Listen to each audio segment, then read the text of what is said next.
Gary, so glad you're here. So glad you're here. Yay. I loved your music yesterday. All right, we are recording. Hello, everyone. Hello. Hi. Oh my gosh. Hello, Carol. Hey, everyone. Hello, Anne. Hello, Cornelia. Oh, hello, Savan. Oh, hello, everyone. Oh, my word. Hello, Maddie. Hi, Kathy. Hi, Kathy. I love your heart. I have to just say, I love your heart. So great. Oh, so beautiful. Thank you so much for sharing that. Alfred's here. Ralph is here. Oh, my goodness. Hello. Hello. You know, we're so blessed to be able to have such a beautiful call last week, and it has really stayed in my heart. I was just wondering if anybody else was experiencing the same thing. Did you guys have a great takeaway from the call last week? And if so, let's go ahead and put it in the chat. Oh, Savan, did you want to say something? I would love to hear from you. Well, I was just going to say last week's call was amazing, and obviously shared the mantras with a few others, and also been doing them myself, and I've noticed a lot of positive energy and vibrations, going forward. So, it's only been a week, so let's see what unfolds. Oh, for sure. I love that. Hello, everybody. Welcome. Hello, Dick. So in the chat, let's go ahead and put where you are from and also what your takeaway was from last week or what you would like to see happen today. What would you like to get from today? What do these calls bring to you every week? They're so wonderful. The energy is so beautiful. Clint, go. You're up. Oh, beautiful. I was just making it live on Facebook so everyone else can join. Man, Jana, thank you so much for welcoming people so warmly. And Savan, I love hearing your experience about last week. I'm just going to read some of the chat messages. First of all, I just want to say from my heart, what a special day today I know will be, and how honored I am to share this space with you and some of the messages that we've been getting and the people who are joining this call. I just think today will be a really, really meaningful day for a lot of us. So I just want to welcome, it looks like people are joining again from all over the world. This is one of the big joys. Savan, who just spoke, just say you're so sorry to hear about the loss of Dr. Marianjii, that we have a real honoring and real celebration of life. Her family will do an official memorial at some point, and they'll announce how and when they're going to do that. But just those of us that work closely with her, loved her, so many of the patients, people that loved her, and whose lives have changed as a result of her, wanted to have this space. And so we're excited to join with you in that. Lynn, she says, me too. I love Kathy's heart. And hello to everyone. Love you all. Linda, good morning all. Andrea, good morning. Peace and love. Therese, good morning. Gary from South Salida, California. Anne from Landenberg, Pennsylvania. I've been chanting more and feeling very peaceful. You know, I actually heard people I wasn't expecting do the whole process and just talk about how they felt a completely different state during the week. And I love the people who were actually sharing in the Facebook, our Facebook group, those mantras and the different things that were shared last week and supporting each other. Rajini, namaste everyone. So good to have you here, Rajini. Linda from Phoenix, Louisa from Brazil, Faziwe from South Africa, welcome. Nushrat from Geneva, so glad you're here. Sridhar, we have people from all over the world, and Nia from Tulum, so glad you're here. I won't read through all of them, but it's just, even if you scroll through, you just get a sense of really the scope and the love, you know, and the real beautiful love of everyone who's joining. So today, I just want us to really, really, really go in our hearts. You know, on every call, we usually have a moment where we drop from our head to our heart. And today is a real special day in which we really want to be coming from our hearts. And I'm sure many of us are already there, but I see that even, let's see, who was it? Cornelia, or someone said that they just loved seeing, oh, Carol seeing Gary was so wonderful. So we have a very special treat. You know, Gary, he's known in the world for a lot of things. And one of the things he's most known for, like for instance, yesterday, Thrive 2 was released, and Gary coordinated a team that did the entire soundtrack on this. I think it'll change the world, this movie, you know, and he has so many credits to his name. It was so fun because in the newspapers recently, they were honoring him because he wrote the soundtrack for Unsolved Mysteries. And there's a resurgence of it on Netflix. And so there was all kinds of fun articles about how many kids couldn't sleep because he wrote this scary music, you know. But one of my favorite things is he's helped a lot of people sleep very deeply at one of the most troubling times in their life. He created something called Graceful Passages. I wish I had it here to show you. But it's a CD book set tape that he was a pioneer before its time. And really it's a set of audio tracks that help people transition between this life and the next. He said him and his partner, Michael Stillwater, said, you know, as humans, we're not very good at that transition. And he says, what if we create something that helps not only the person transitioning, but their family, really to not be in their head, not be coming from fear, but be in their heart and be coming from a space of love. And so he interviewed remarkable people of presence, whether they're known or unknown, and had them record messages that said, you know, if this is the last thing you're going to say to your child before you pass away, what would you say? And he recorded in the studio. These messages took the 3 to 5 minutes that gives you chills or makes you want to cry, and put it with film score quality music. He calls them mediaceuticals or, you know, so many names for it, but they really do drop you into your heart. You know, as a result, anywhere where decisions are being made, you know, some UN meetings and 9/11 in the Grace Cathedral and you know, on stage before the Beijing Olympics happened, so many places he's been able to play the music. But my favorite is that parents and kids, when they're about to go into conflict on something, if they just play this, they'll go from their head to their heart and make very different decisions.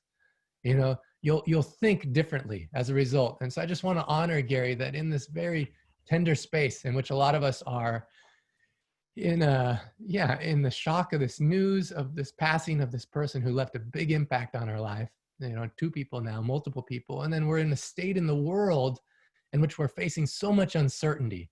There's a transition that happens because Gary, he says it's not just about the transition between life and death. It's any transition in our life. He actually created music with some partners that when you're pregnant, when a woman is pregnant, she can play the music because sound is the first thing you hear and the last thing you lose before you die.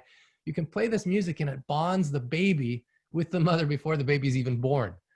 So he's created such powerful things for any transition of our life. I'm so proud of him. Just barely launching the new website, wisdomoftheworld.com, where anyone who's facing any troubling time can just go to this website and get resources that help you with any transition. And the world is facing a transition right now, Gary. So thank goodness, thank God that you're on this planet and on this earth and have created what you've created, and we can benefit from it now in the space. So just want to hand over some time to Gary to help, you know, just help us acknowledge this space we're in and drop us even more into our hearts. Wow. Oh my goodness. What a setup that was. Thank you, Clint. That is so beautiful. And I want you to know that when I was in a lot of loss after a relationship ended, within days, Clint came to me 6 years ago and said, well, then let's just set up a new company. When I lost everything and all the money was lost, we set up Wisdom of the World, incorporated and changed it to Wisdom of the World Wellness. And so Clint is the reason that this new website exists. And so I'm really excited about you checking it out. It's been launched, soft launch. It's not done, but it's almost done, wisdomoftheworld.com. And it's really some place where Clint is basically the CEO of that company. And I'm proud of it. And I'm so grateful to you, Clint, for giving it a home. And now it's going to be blessing a lot of people. So let's just move into this sacred space together as we honor Marianjii. And in this time of transition that Clint so articulately expressed, that, you know, there never is a time when we're not in transition. The only thing constant is change. And I think the Dalai Lama does a meditation every single day on death because because being prepared for the reality of our impermanence is another way to be so present with the gratitude and the preciousness of life. So here we are in this transition and honoring Marianjii and even Dr. Naram as well. So I'm going to play a track that's mostly music, and it requires a little bit more spiritual sophistication of the group, because instead of the spoken word, it is purely, mostly it's a little spoken word and then music.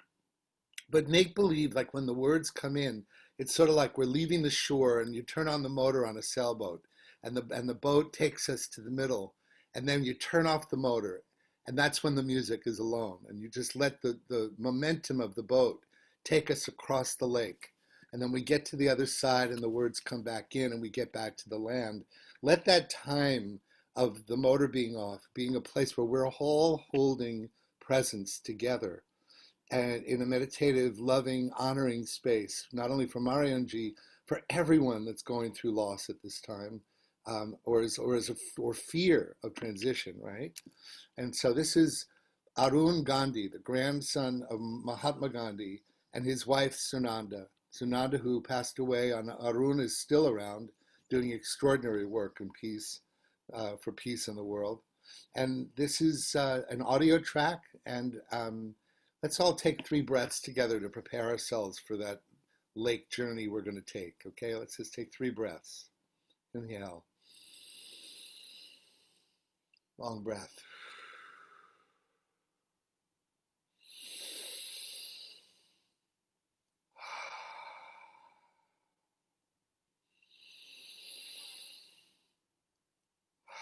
And I want you to bring attention to the fact that my t-shirt says, relax, nothing is in control. Which might comfort some and make other people frightened. Here we go. This is called, I forget what it's called. It's from Graceful Passages. Oh, goodness. Hold on. I want to share my screen. Pardon me. With me for a minute. Share screen. Here we go.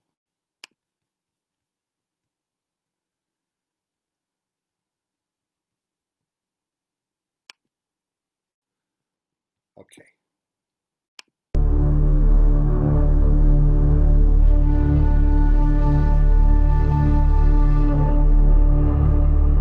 I know what it means to go.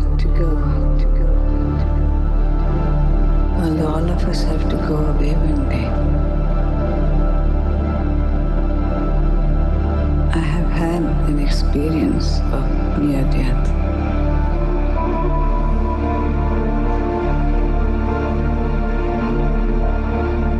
I have come back. But I am going one day.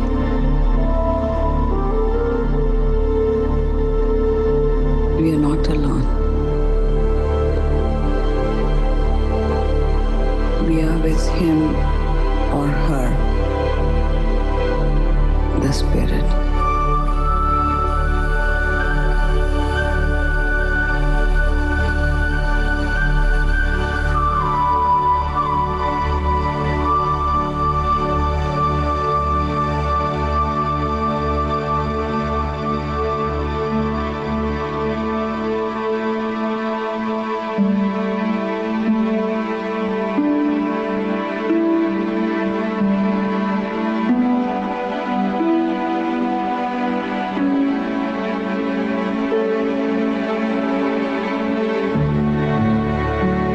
My grandfather, Mohandas Karamchand Gandhi, used to say that physical death is the birth of spiritual life.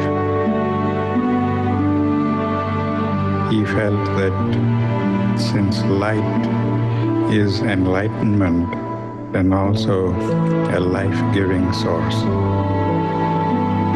when we die, we all merge into the great sun or the moon, because they are the celestial lights that give us life. and they take us back again.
We are not alone.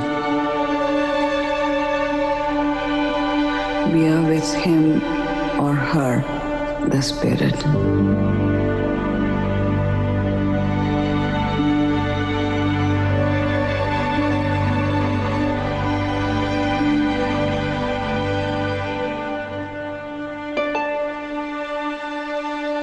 Give us life and take us back again.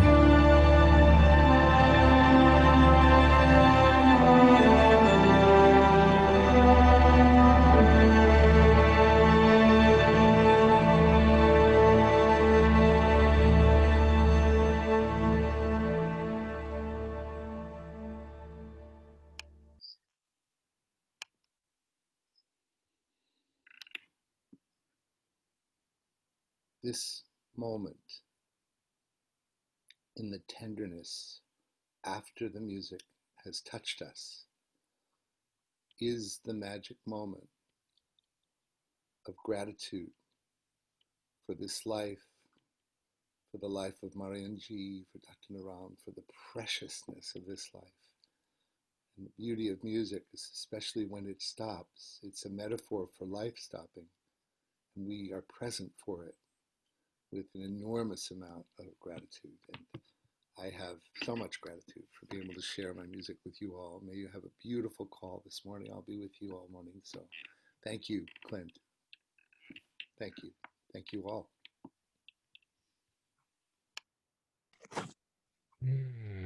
Thank you, Gary. Ah. One of the gifts of even the Thrive movie yesterday that we watched together was about how everything's vibration. You know, everything is vibration. How powerful music is in facilitating healing, and how all we are is vibration.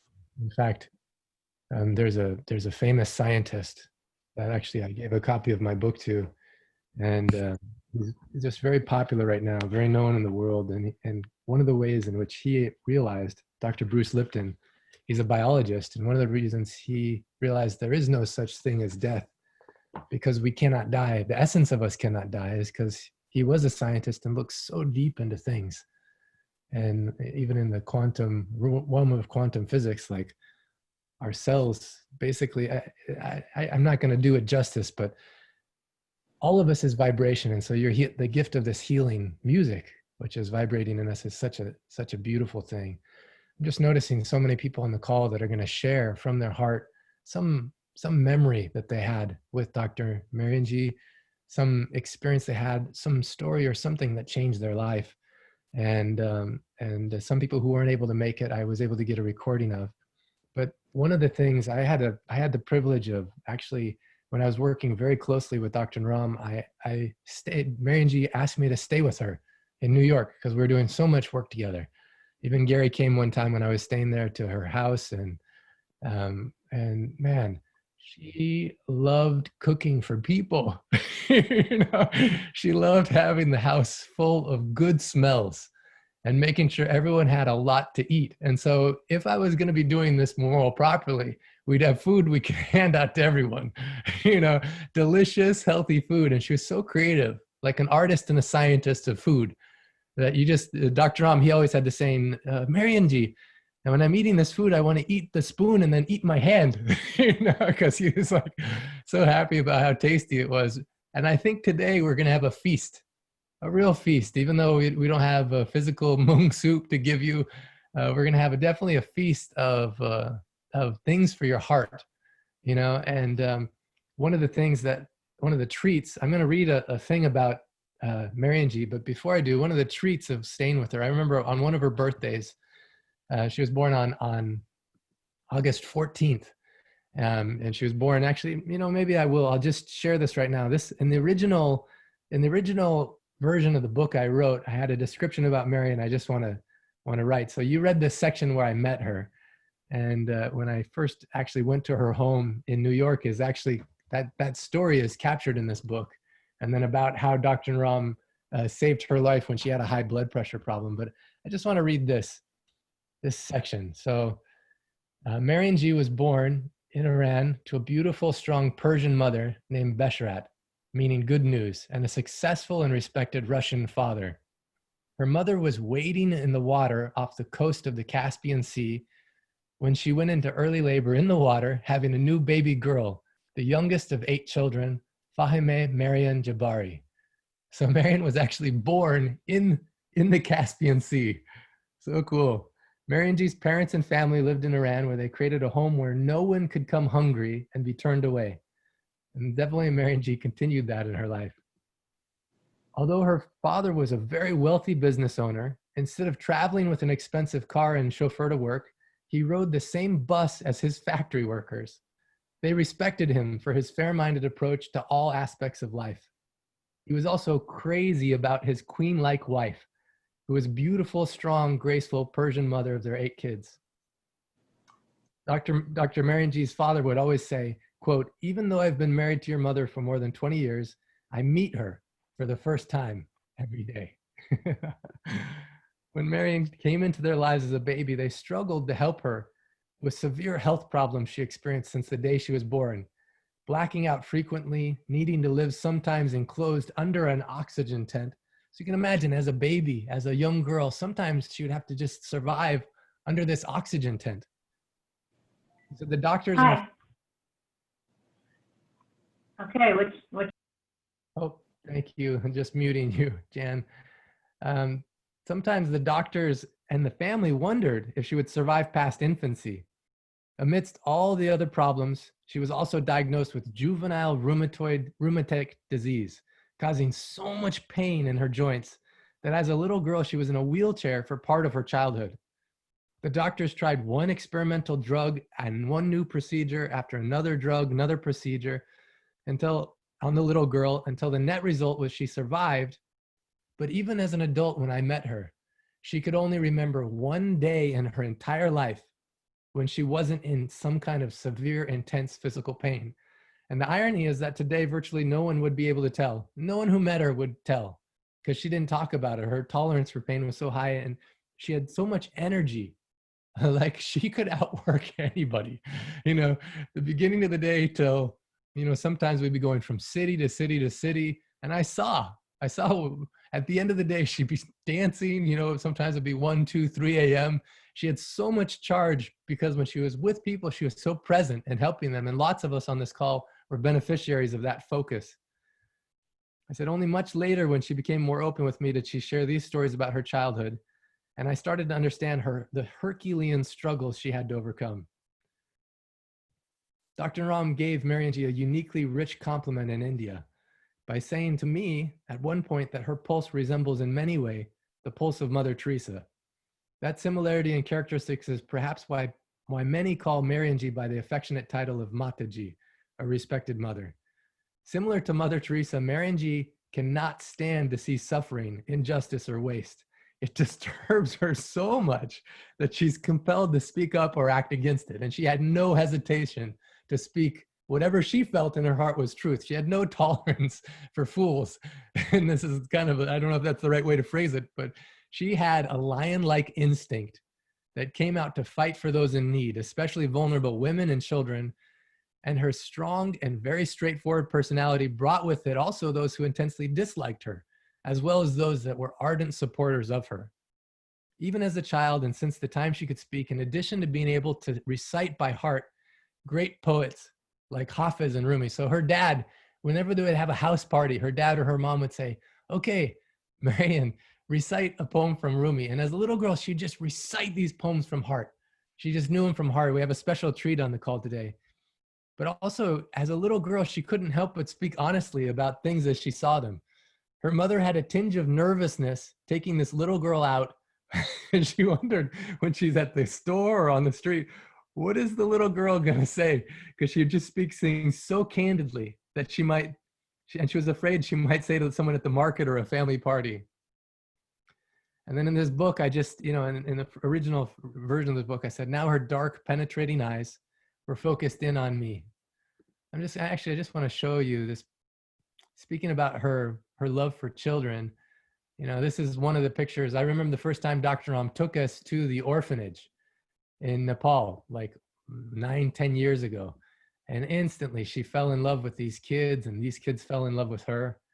And put that picture up again. Oh, yeah, good. A couple pictures I'm scrolling through. So this is another one where you can see with Marianjii and the kids, you just see how happy she is.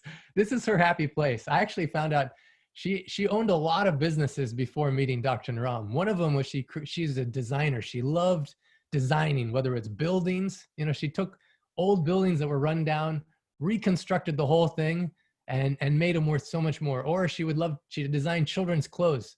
When she lived in Germany, she had a children's clothing business. And then in Chappaqua, New York, she actually had a daycare because she loved kids. One of her dreams was actually to create a school for kids where they could come, not only be loved, not only learn what they needed to, but have healthy food and just feel totally taken care of.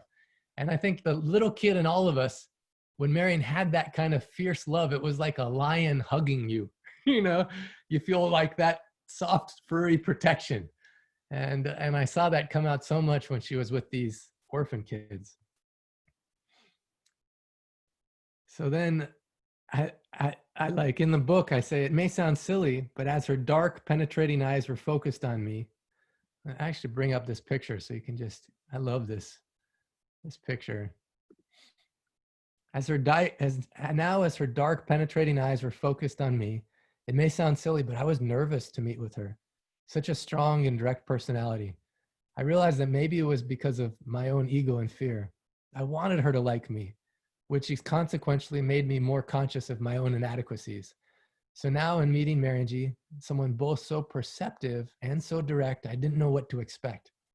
As I sat with her in her home, almost as if she was reading the unspoken feelings in my heart, one of the first things Marian said to me was that it wasn't her concern if people liked her or not.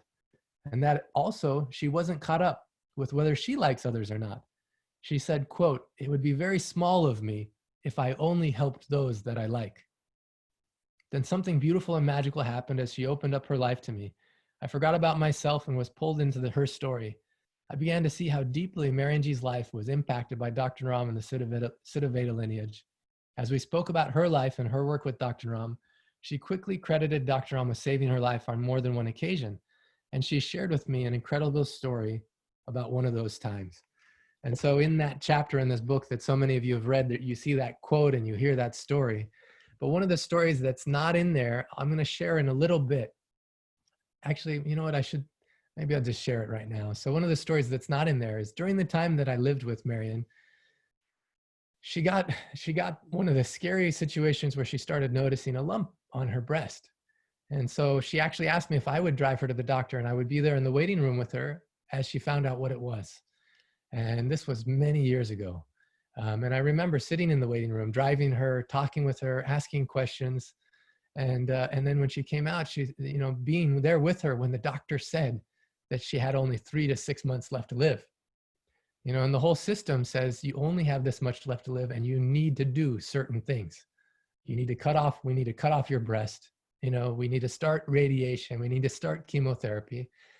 And it takes a really strong person in the midst of that kind of a situation, that kind of a facing fear in the face, hearing when you have 2 children that are still dependent on you, and still so many things happening, that you may only have 3 months left to live. What do you do?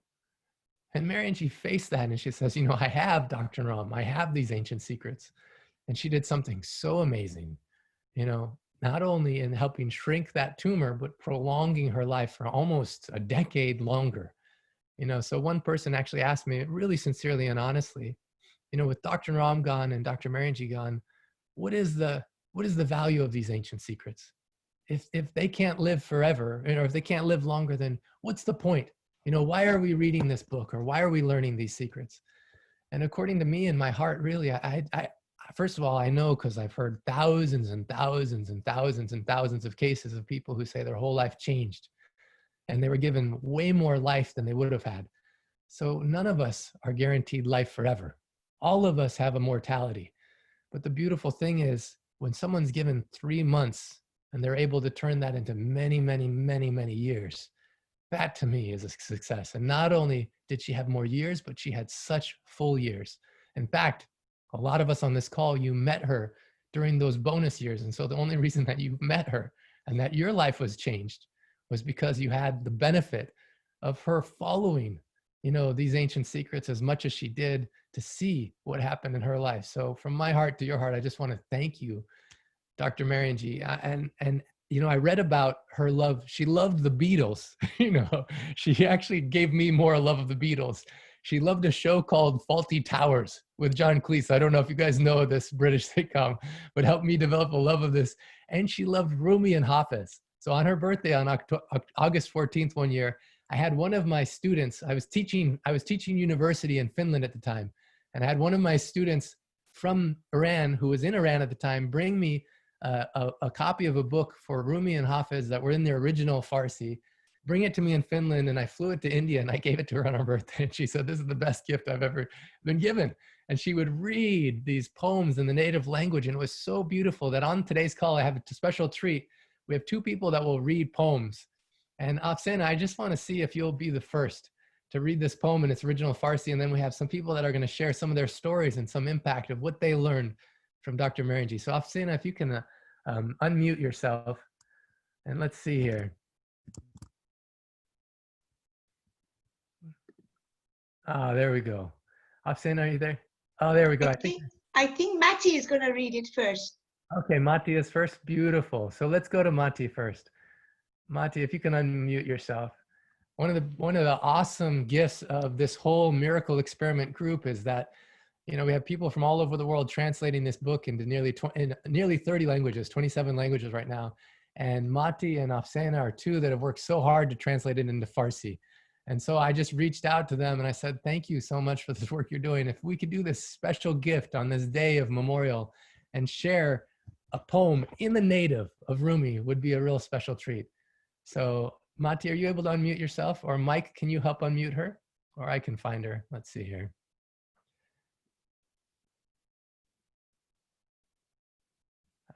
I don't actually see, let's see here. Afsana, I don't see her on the call right now. I think she may have dropped off. So can we do your poem first, and we'll do hers when she comes back on?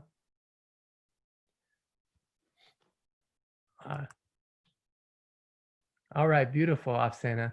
And Mike, if you can just, Mike or Jana, just keep a lookout for Mati when she comes back on, and just send me a message so I know and we can be ready for that. Afsana, this is such a beautiful poem. If you could read it, and it's, or do you want me to? Are you going to do the English first, or you want me to read it first? Really good idea. So people know, so everyone can know what is in this poem. I'm just going to read the translation of it in English that Afsana sent me. And really this is the poem On the Day I Die. Please Don't Die is another translation for it. And this is the poem that I sent out in the email. And I'll just read the first part of it here, if I can do it without getting emotional. On the day I die, a poem by Rumi. On the day I die, when I'm being carried toward the grave, don't weep. Don't say, he's gone, he's gone. Death has nothing to do with going away.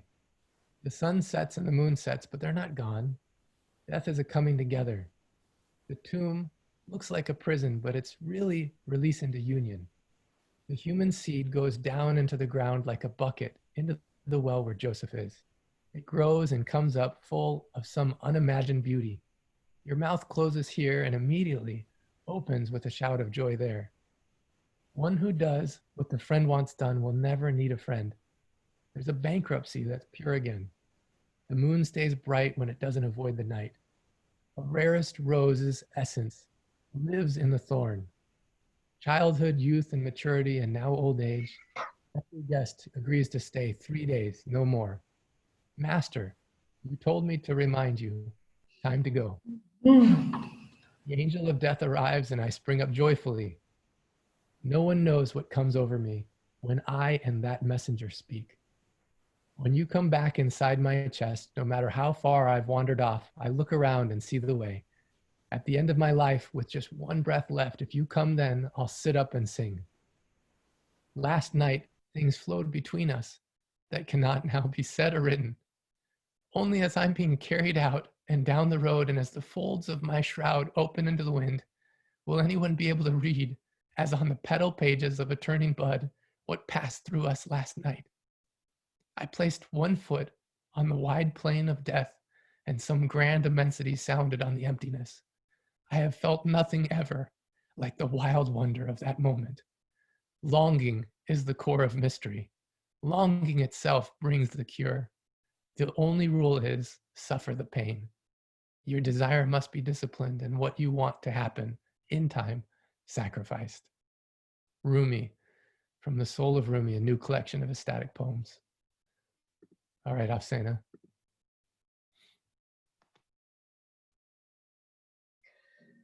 به روز مرگ چو تابوت من روان باشد.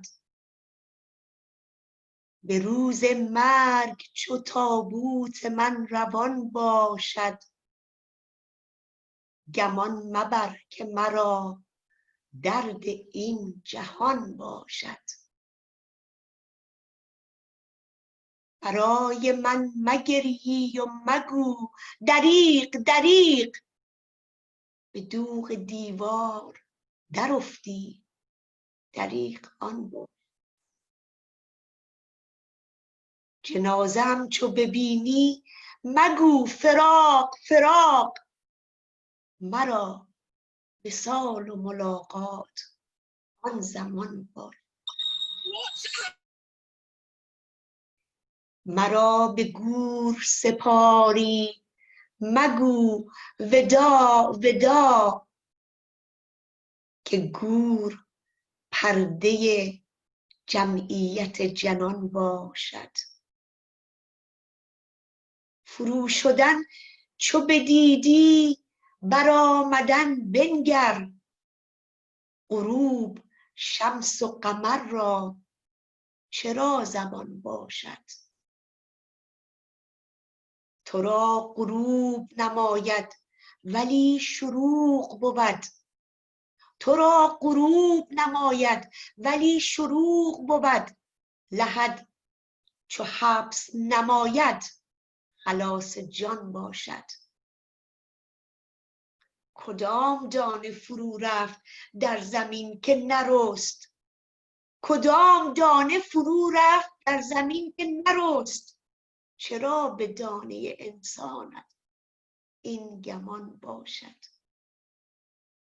کدام دلو فرو رفت و پر برون نامد، کدام دلو فرو رفت در زمین و نرست.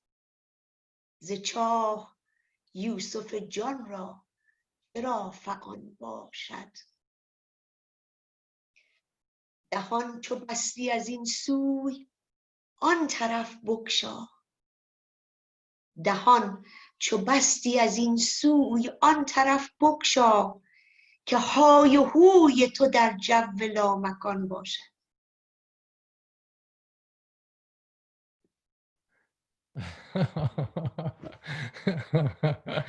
I love Zaffi says, yes, it's felt on a soul level. How even though most of us don't speak Farsi, we can feel it. How beautiful. Savan, lovely poem. Thank you, Clinton and Afsana. So many people. Jaina, so beautiful. I always love hearing you on the calls, but I love your reading was incredible. Garland, beautiful poem. Arpana, thank you, Dr. Clinton, Afsana.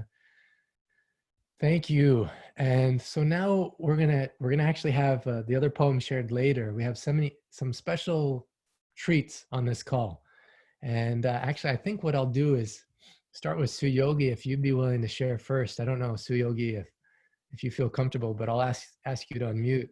Just any kind of story or memory or something in which Dr. Marianjii changed your life. You know, I met Marianjii actually for the first time in the clinic in Mumbai. And I knew Dr. Naram already since many, many years, and I was his student for so many years.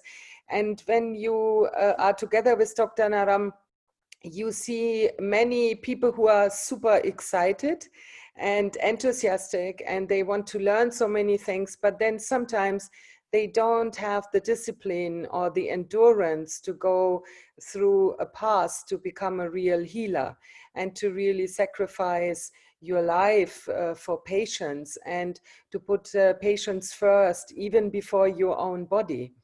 And when I met her for the first time, I noticed one thing which I always reminded me of Dr. Naram when he met his master. You know, he had to go through 1,000 days training, and first he was told, come tomorrow to see actually if he is really serious about it. And when I met her for the first time, I thought she's different than the others. She will definitely go this path no matter what, like a real lion. And she won't give up so easily.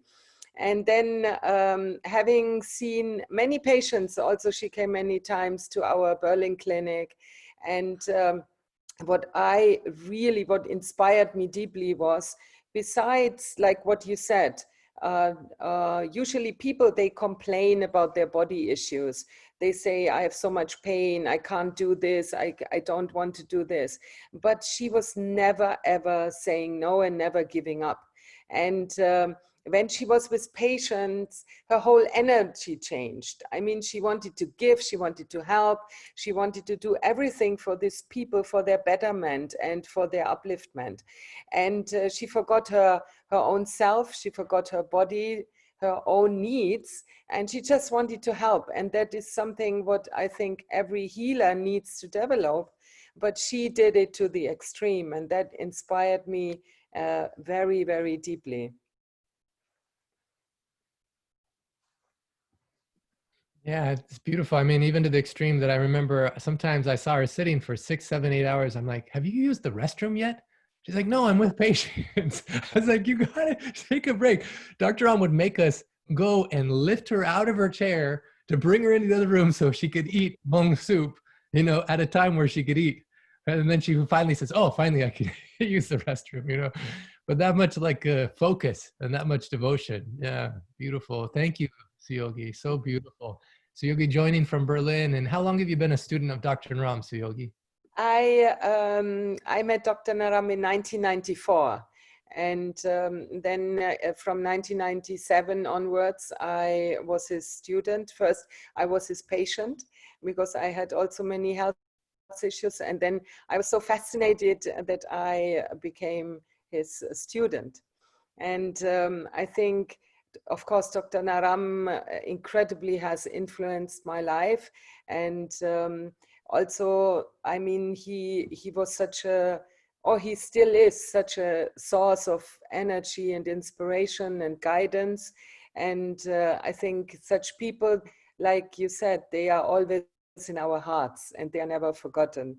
And I think it's very important because also what you mentioned, many patients, they ask me, Dr. Naram, you know, I was seeing thousands and thousands and thousands of patients together with him, sitting next to him. So you becoming somehow one, right? You becoming, you understand how he works and everything. And he's used to say so many times, I'm going to get 130 years old. And now half of the way he left his body. So some people, they also started to have doubts maybe in the Siddha Veda lineage and in the principles.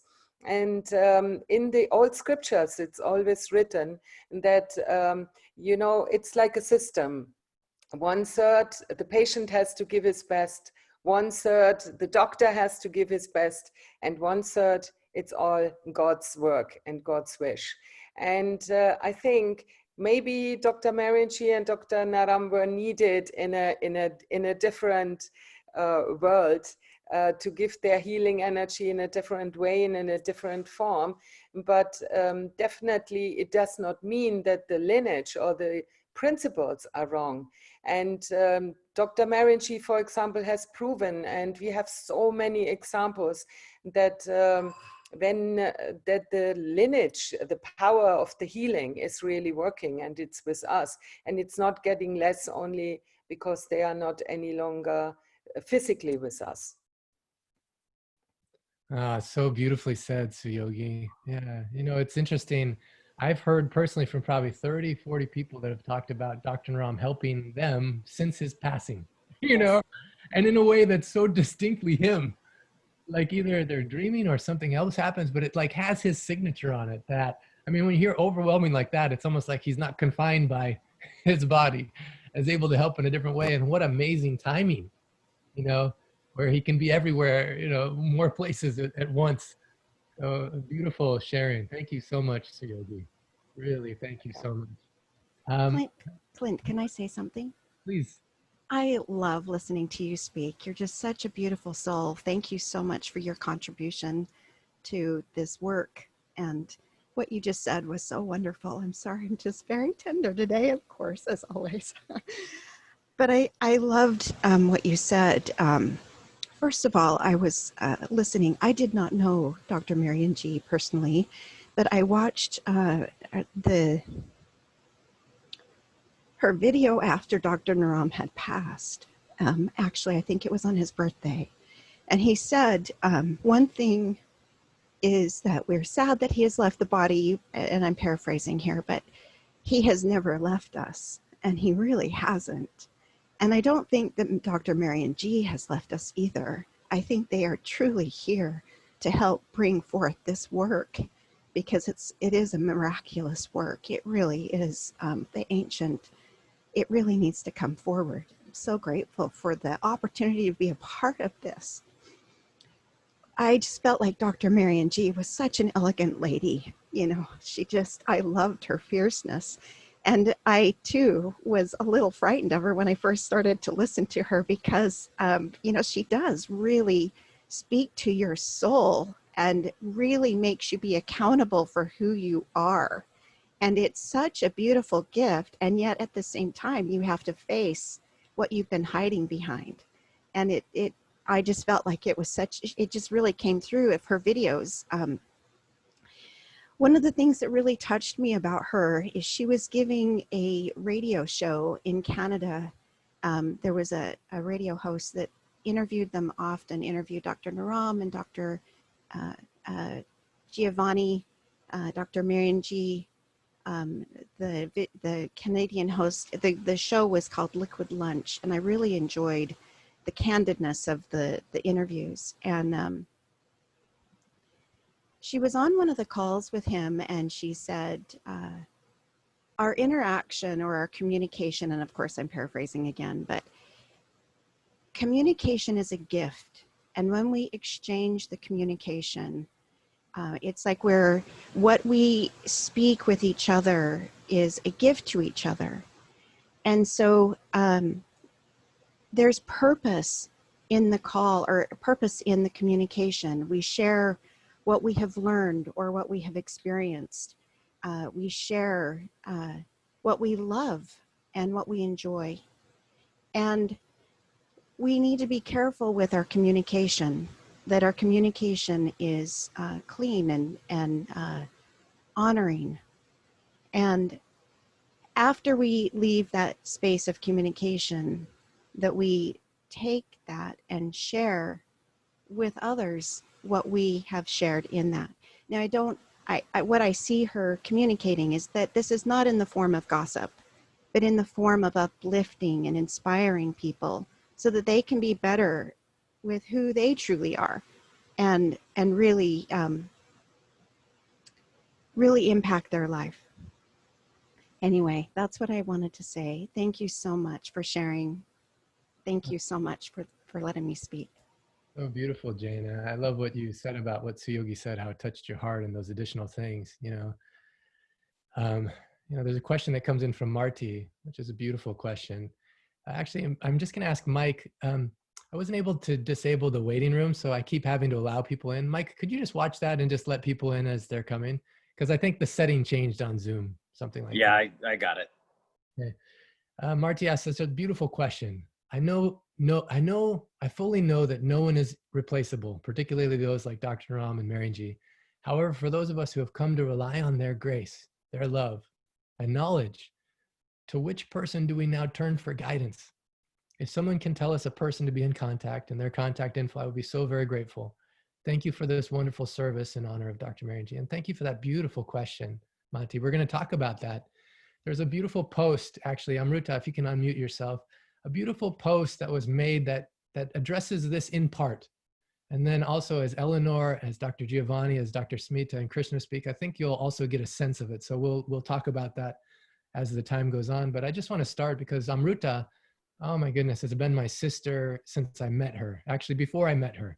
And her story is so remarkable. And many of you have fallen in love with her posts because she speaks so much from her heart, and at the same time, she's never revealed her face even or spoken on a live call until this call. And so I just want to honor Amruta for being here. I thank you for making me feel stronger by your presence. Sometimes you meet people and you fall in love with them. Amruta is one of them, and I just asked her to talk about her processing the loss of Dr. Naram and Marianjii. Hi, can you hear me? Yeah, we can not only hear you, but we can see your beautiful face and feel your beautiful heart. Yeah, so I'm extremely scared right now. This is my first time talking. I always hide behind my writings. So this is my first time talking. So my heart is like racing so fast, but I'm just 1 second, Amruta. I just want everyone who's on this call right now, I'm just going to go to this screen. Let's just send Amruta a lot of love. We'll just put our hands together like this. And then on the count of 3, 1, 2, 3. We love you, Amruta. We love you so much. Thank you so much. Thank you so much. I can really feel the love. Thank you. So I just wanted to share something. I haven't prepared anything for this talk. I'm just going to talk from my heart. So I might think a little bit before I'm talking. So please bear with me about that. And I first met Dr. Naram last January. I have this disease called vitiligo. It is a skin disease, and I get to have white spots all over my body. You can see me, like, my lips has all these spots. So I have this disease for the past 2 years, and most of the doctors that I met told me that this is incurable.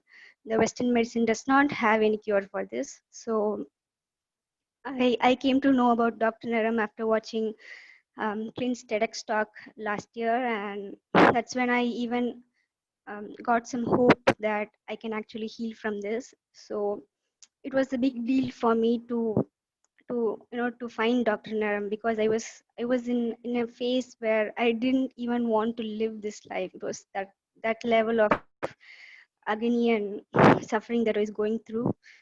So when I first met Dr. Naram, I had so much faith and trust in him that somehow I would heal. I don't know how, but when I looked at him, um, he he he was like a miracle to me, and he was a big hope and strength for me. So when he passed away in January, I mean in February, that was, I've never cried so much for a person. My granny passed away last year, and I didn't cry that much, but when he passed away, I just couldn't, I just couldn't take it, because you can see how much he was, what difference he had in my life is, it's just so indescribable, the impact that he had in my life. So when he left, that day was, I was so lost. How am I going to heal after this? I'm still in the process of healing. It usually takes a lot more time to heal. So I was completely lost, and I was so scared what I'm going to do after this. And that night, Dr. Naram came in my dream, and he was so happy. He was laughing like a child, and when I saw him in my dream, I felt like something good has happened to Dr. Naram. He's so happy somewhere, so let him be. I thought, let him be there. So he's happy. He's happy out there now. What do I do here with this health issue? And I was totally depending on him. I had so much faith and trust in him. So if he's not there, then how am I going to heal? What if, will I be able to heal after this? That was my big question. So somehow I you know I I read the book that Clint wrote, and in that, the epilogue of that book has this paragraph which I would like to read right now. Um, the last page of epilogue has this paragraph which I would like to read for you all. Clint says to Dr. Naram, I wish more people could meet you, Dr. Naram. And to that, Dr. Naram responds, remember, I wasn't the one who helped Robert. It was Dr. Giovanni. I did not even need to be there when the ancient healing principles and methods were. And it was the faith of her mother, Reshma, which created the transformation. Anyone who has that kind of a burning desire and faith can learn to use these ancient secrets to benefit and transform their lives. In a way, I suppose you could call them self-healing secrets. So when I read this, um, what I realized was that um, you don't need a healer to help you heal. Here, Dr. Naram himself says that he wasn't present at the time Robert healed from her. She woke up from coma. He wasn't even present when that happened. But um, the ancient healing principles and methods, they themselves work. You don't need a healer to make it work. So that was what I realized. So when I have this Siddha Veda, when I have this ancient healing secrets that's written in a scripture, that's that is there, even if the healers aren't there, the that knowledge, it still exists. And any healer, Dr. Naram trained so many people. So many thousands of people have been trained by him. So anybody can help you heal using this knowledge. So you don't need Dr. Naram or Marianjii for you to heal. So when I realized that, then I felt some hope and strength that, you know, I can definitely heal because the knowledge still exists. Still exists. The ancient secrets still do work even if Dr. Naram is still not there.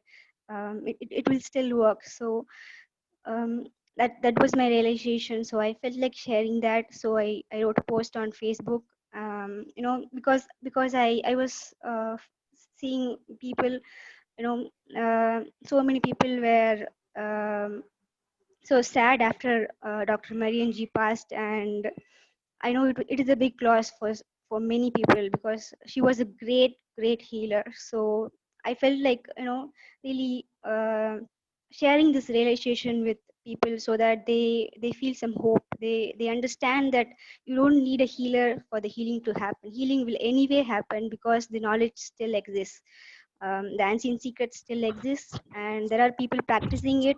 There are so many people who've been trained in that. So if not Dr. Naram, if not Marianjii, there is Siyogi here, and there is Dr. Giovanni, and there are so many people in India whom Dr. Naram trained, and so many others in all over the world. Even Clint is there; he was trained in Burma. So yeah, I just wanted to you know um, hit this point home that uh, the the death of a healer, it doesn't mean the healing will stop. I just wanted to share that with you all. um, yeah. Oh, beautiful. You're getting so much love from everyone. Uh, Rajini, it's so wonderful and amazing to see you, Amruta. You're such a beautiful soul, full of love and affection.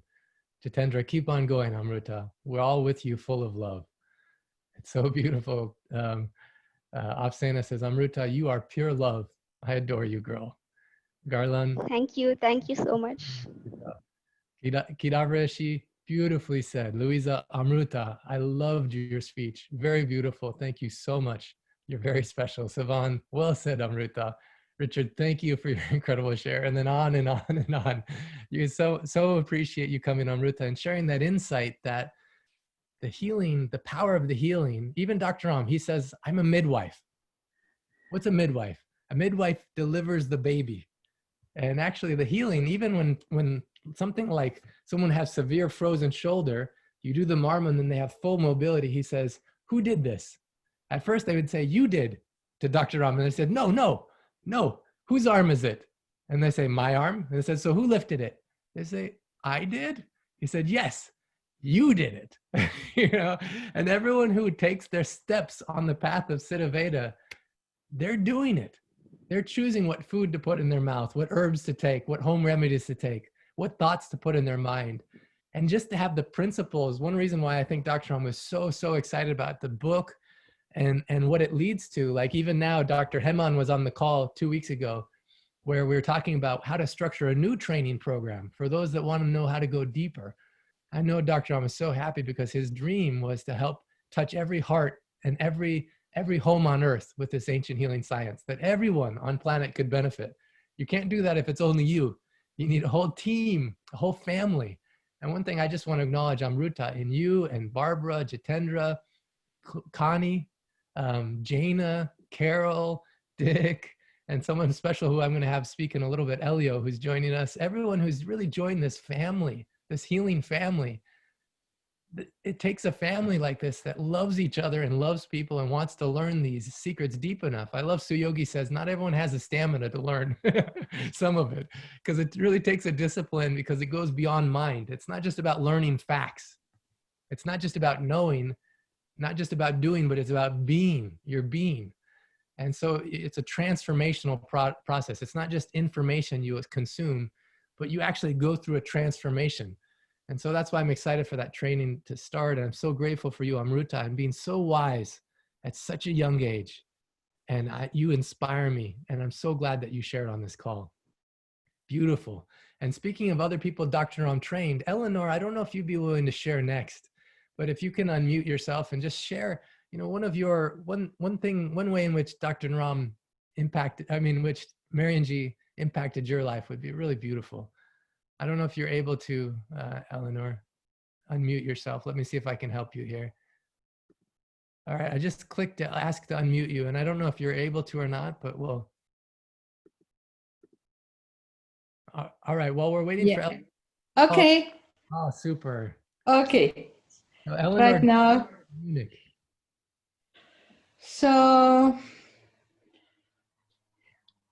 what to say? I met Marianjii when she first came to India to the clinic, and from then on, yes, until now, we were in contact. And the best time we had together last year, exactly 1 year ago, I was visiting her in New York. We had 3 private days together, and we had such a lot of fun with shopping and walking around and talking. And of course, she was cooking for many people. The table was always full of people from everybody who came who got food. So she also told me she wanted to expand the room and to have a bigger table so more people can join and be together like a big family. So her generosity was great. And this is, yeah, this private time was very special for us. And yeah, and even I expected her dying. When I heard it, it was like a shock. And I know from the other side, both Dr. Naram and Marianjii will work and maybe can better work than with a human body. And I'm in contact with them, and this is very good.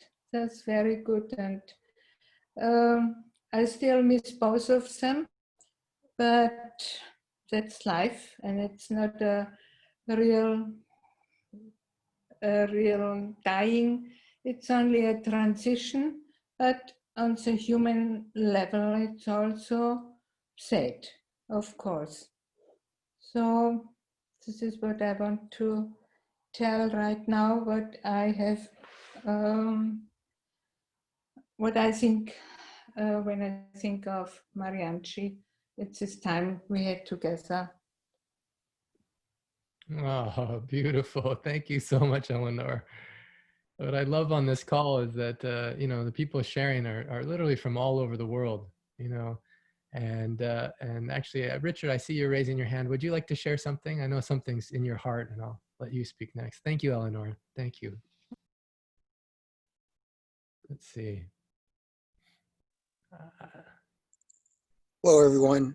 Thank you for letting me talk.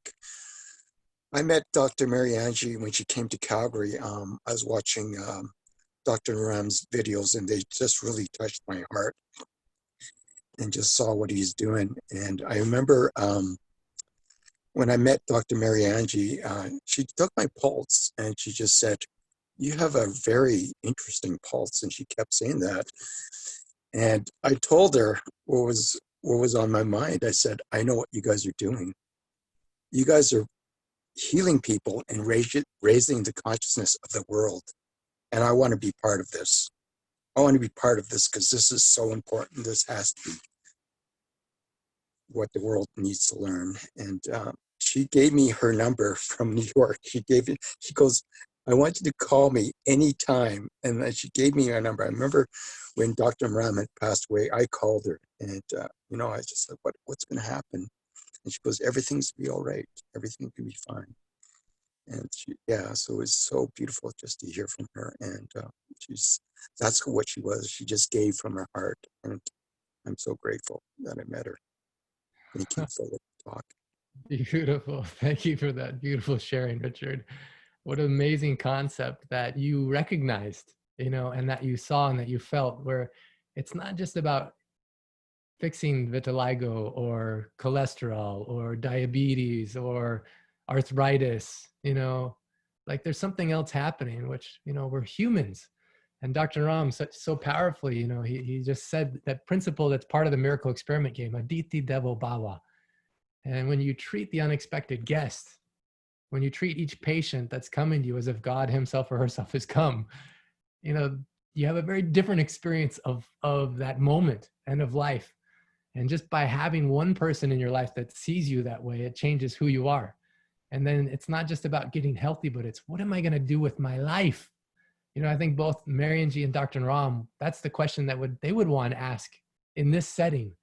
Sure, we're honoring this beautiful expression of their life. And then they will be asking us, what do you want?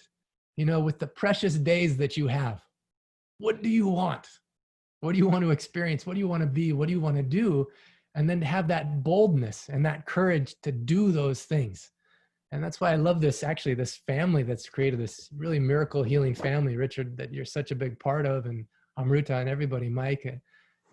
I feel that from you. Che, Rochelle, Vimal, Utah, so good to see you on. Kathy. I don't know, Kathy, do you have your heart? Everyone was talking about how much they loved it. I'm just going to see it. There we go. That's so beautiful. That's a good description of how we're all feeling right now. I want to go now. I don't know if you'd be willing to share now, but Dr. Smita and Krishna just joined from India. And then we have also Sandhya from Japan. We have Giovanni from Italy, and we have many others of you that want to share. But Dr. Smita and Krishna, because I don't know how long we have you because it's so late there, if you'd just be willing to share anything from your heart. Let's see if you're yes, ready. Definitely, definitely. I believe that their souls are healing the world even now, and lots of people have felt presence of Dr. Naram even after he left. So he was a powerful source of healing energy, and I believe that even in being in his presence, people just felt good. I just want to share how me and Dr. Naram started, and I would like to then acknowledge Dr. Marianjii for her contribution in supporting Dr. Naram's work. We both actually learned from our old master, Babaji, who lived 124 years. And then we started Ayushakti Clinic in 1987. We traveled all over the world.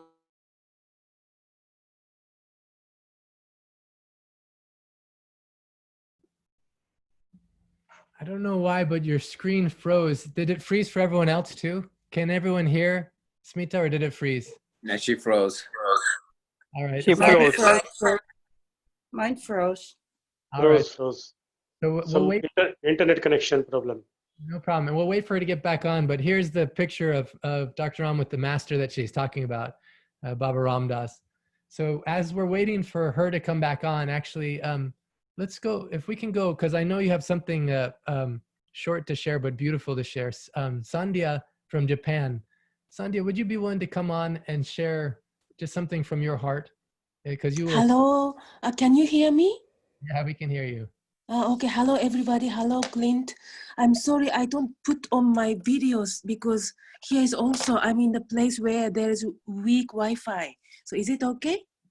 Yeah, beautiful. We just want to hear your voice. Beautiful. Yeah, so first of all, hello to everybody. And what I remember about Dr. Marianjii, which I call Mataji, like many other people.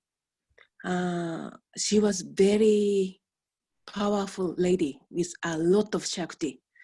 And what I think about, when I think about her, what I remember is her capacity and willingness to serve and help people to do seva. to this. She was so much devoted.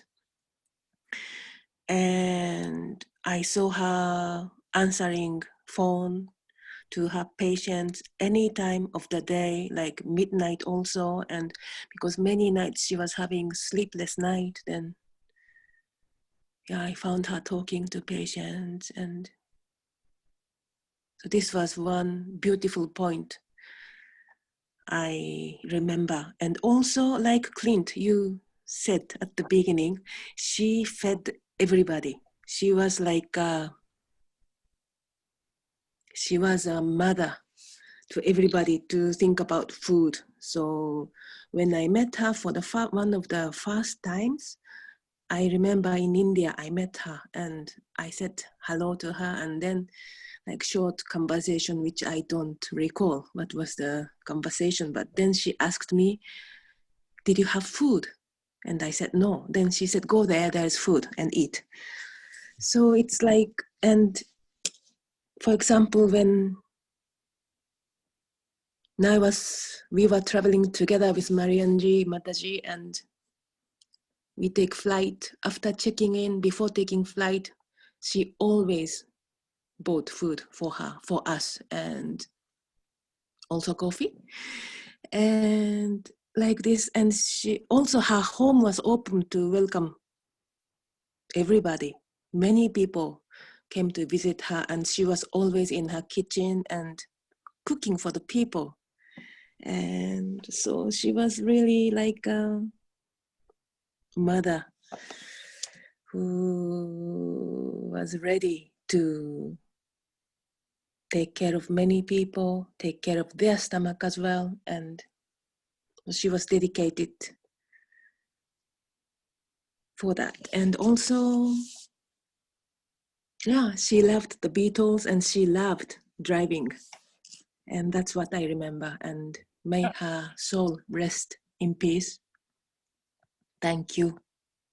Ah, beautiful. Yeah, she loved beauty, and she loved things that were done well. And she was an advocate of making sure that whatever you did with excellence. And she really wanted to bring out the best in herself and other people at whatever was the cost. So beautifully said, Sandhya. All right, I think we got Dr. Smita and Krishna back with us. Please, Dr. Smita. Yeah, we had a little breakdown on a technology Wi-Fi.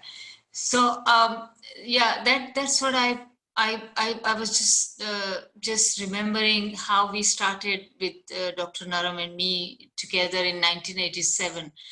And we started traveling all over the world, US, Europe, Australia, New Zealand, and so much love we received from people. We had a lot of people put their faith in us for their health in thousands and thousands and thousands. And the numbers just reached up to million in 20 years. In the meantime, I had this beautiful boy, Krishna, born in our life in 1999. And for 6 years, we still traveled together. Or if I had my clinic somewhere separately, I always had Krishna with me. But then he joined school when he was 6 years of age. That's the time, I couldn't travel anymore. But Dr. Naram was such a great being. He said, if you love your work, you should not stop it. Let's travel separately. And let's take care of different countries and different places so that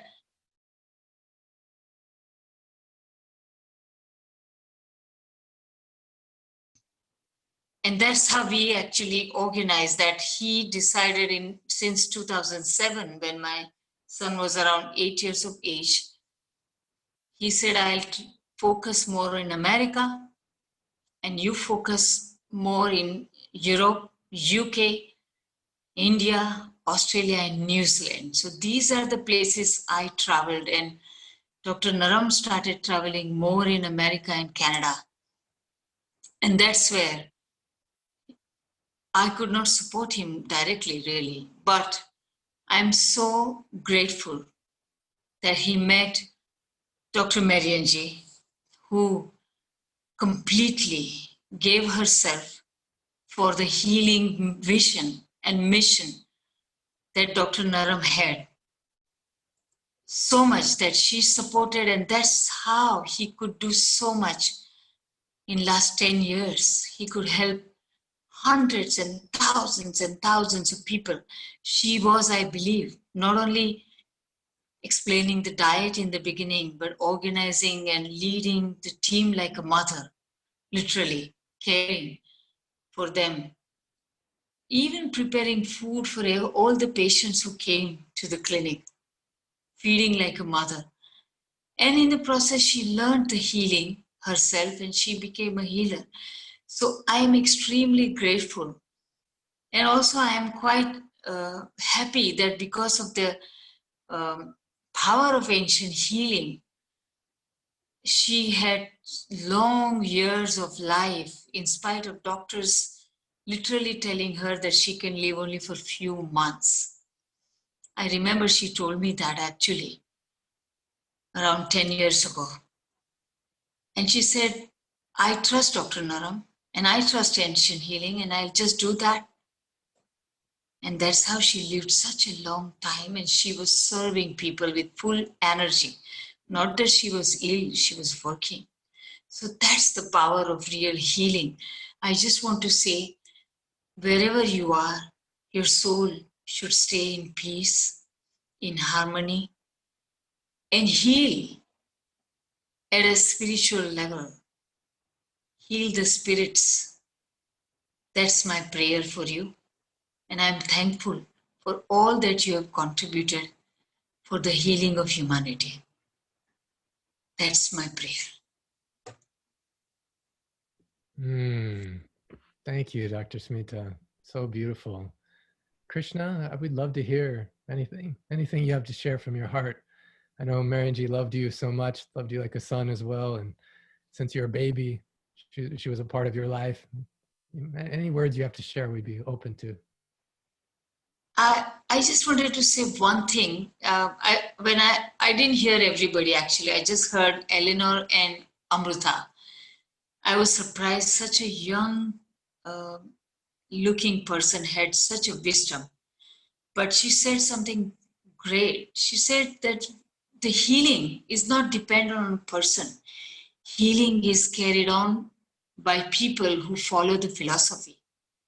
Today, there are healers across the world.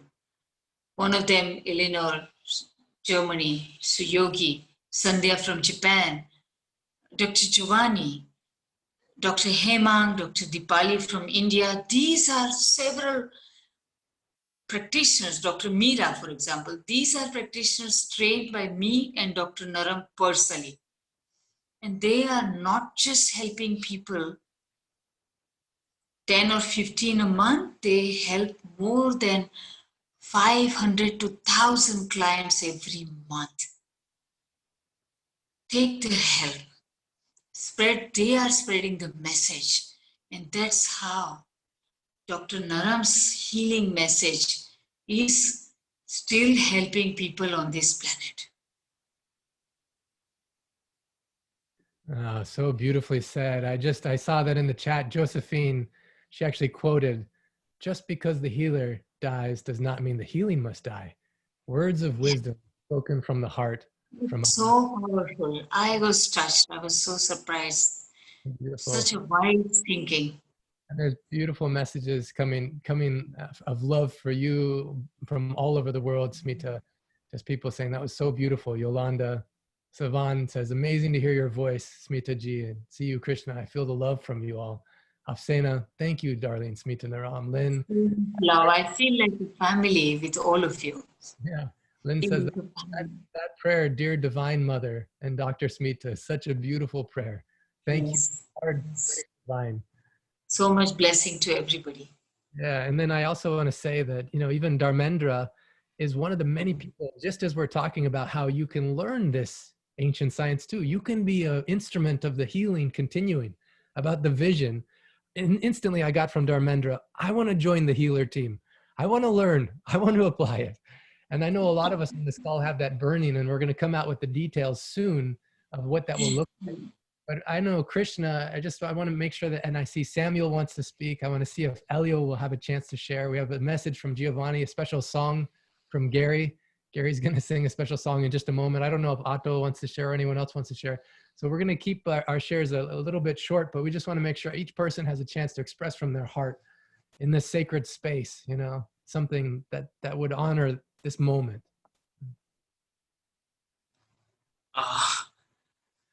Oh my God. First of all, I feel so happy to be here right now at this moment. And everything that even Amruta shared, I believe in this group, we are continuing the lineage, which was from 2,500 years, from master to student to master to student. And now finally, all over the world, we have an opportunity to bring what happened in 2,000 years, 2,500 years, to maybe let something of an equivalent impact changing the world happen in the next coming 100, 200 years. So I'll share with you an amazing story. I think this story gave me hope, and this story made me feel more grounded in times of crisis. This year, it was a big year. Papa left, Marianjii left her body, and I felt, what is happening? It's shock after shock after shock. Before you can digest the earlier shock, you get one more shock. And today was such a shocking event. Mummy and I had gone out and gone about 1 hour drive to some place for some work. And while returning, we realized that we may not make it for the call today. So I started hurrying. I was driving and I thought, okay, let me just speed up a little bit and I can at least reach a couple of minutes earlier. We can set up everything. So we can meet everybody today. We wanted to also pray for Marianjii. How do we do everything? And so I start hurrying. And then just while taking a turn, there's some, you know, the roads in India, there are more holes than the roads. So it's difficult. I was trying to look for a road and I instead went in the hole. Now in that, suddenly the front tire, the right hand side front tire of the car, it went in that hole and it was something so sharp, it hit it and the tire burst and we are in the car. At that point, sometimes cars turn over, sometimes many shocking things happen. So the car shook a little bit and I slowed down immediately. Suddenly I realized something is wrong. What happened? It's difficult to accelerate, it's difficult to move around. So I slowly put the indicator to go to the left, because in India we drive in that manner. So I go at the edge of the road, driving slowly, and then there are people passing by. They say, oh, look, something like this. Now I know there's a real problem. I get down and I see the tire is not just flat, it's ripped from one side. And it's like, oh my God, you just dodged a bullet, Krishna. And mommy, we are protected. This I felt strongly. But now what to do? Car is not going ahead. We have to reach for the meeting and there's no way to connect through the phone right now. What do we do? How do we even reach in time that we can finish the prayer, meet everybody and share this experience? It was so much excitement, but so much regret. How do we do this? So all of a sudden, from nowhere, my brother's behind, a cousin brother, and he says, Krishna, look, how is this? Can you see this? I said, what? And we stopped. And just at that place, there's one guy who is specialized in fixing tires which are ripped. Wow. I'm like, what? And he took just 5 minutes. Everything was good. And we were back on our track. That made me realize, after Amruta's sharing, that no matter where you are, where you feel stuck, Papa, Marianjii, all these amazing healers from the past 2,500 years, they'll be with you no matter what happens. If you are stuck, they will just appear mystically and you will get some sort of guidance and it will happen in your life. I've had moments like this, but this is amazing. This was something beyond. I've seen ever since Papa left, there have been more and more such miracles happening in my life, in various people's lives.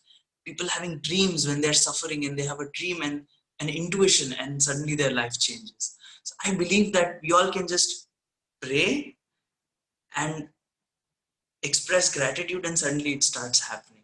I love you all. This was my story for today, which shook us. We felt like, oh my God, we are going to crash, and suddenly it's all protected.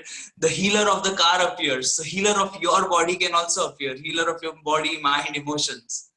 Not to worry. We are with you. Mommy is always with you. Her students are with you. I'm with you. We love you. Ah, beautiful. You know, your story is so pertinent today because I remember we would face the most unbelievable obstacles. And Marianjii was someone who would show up in that morning, in that moment, as such a powerful force to remove that obstacle and have the looks like a miracle unfold. You know, it didn't matter what was that obstacle, and I could share story after story after story. But this is a beautiful sharing, Krishna and Dr. Smita. Thank you so much. So many people in the chat are sending love, so much love, and So much love to all of you. Lot of love, big hug, and lot of healing. So beautiful. Renara, who's on a plane right now, says, I remember Dr. Marianjii said about her cancer, God has a time for each soul. That's why I surrendered myself to Dr. Naram and God, and we had 10 years more. We know nothing about God and which mission of two souls like Dr. Naram and Marianjii in the quantum field in this very special time on Earth. They are helping with the healing of the Earth now. Even in the chat right now, Crystal says, I believe everyone gathering here today are all on a path of healing. Maybe as a healer, maybe as someone who feels they need healing, but we're all on a path that's truly healing or unveiling the whole, which is already healed. Our conscious evolution is happening through these amazing sages, such as Babaji and Dr. Naram. We're all one. We're all healers, healed divine. Alak Naranjan, you are loved. So beautiful, Crystal. Thank you for sharing that. Then Nia actually put something. Nia, I don't know if you'd be willing to unmute yourself and just share it with your voice. I don't know if you can unmute yourself, but so beautiful what you shared. You know, a lot of people listening to this maybe never met Dr. Ram or Marianjii personally, but you feel the impact and you know your life has changed as a result. So I don't know, let's see if we're able to get you, Nia. If not, I can read it. Hi. There we go. Can you hear me? So much love here. It's so incredible to me. It always is when I jump on. I mean, I'm fairly new to this, so the love is just incredible. So what I said was I wish I could have met them, but I can feel their love and their truth through everyone here. And then my question is, could it be that great healers and masters step aside physically, moving to another dimension to assist us more powerfully, vibrationally, as we remember and begin implementing that universal love and truth they awakened within us and that resides within all of us.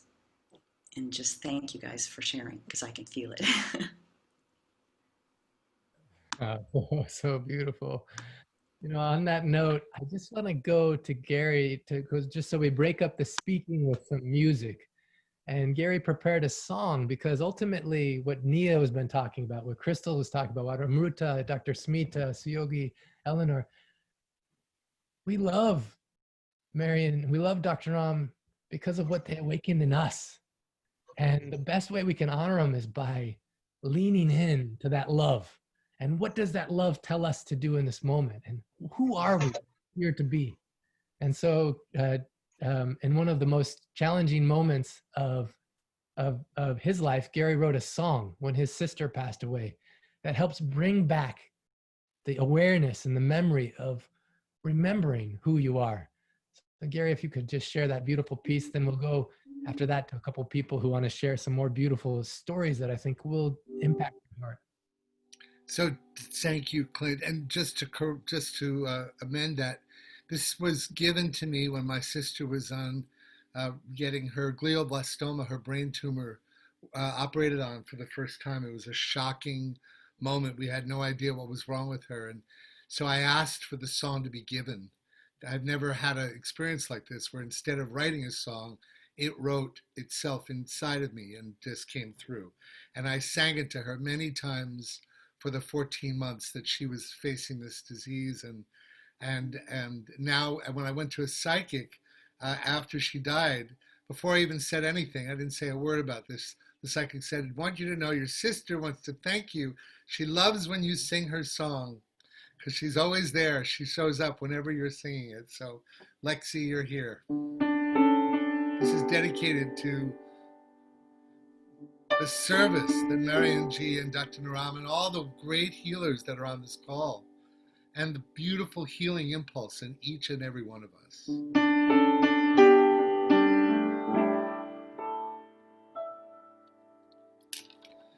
The sun comes up, I hear a cry. A baby's born, I see her eyes. We're made of grace and a wisp of stars. Do you remember who you are?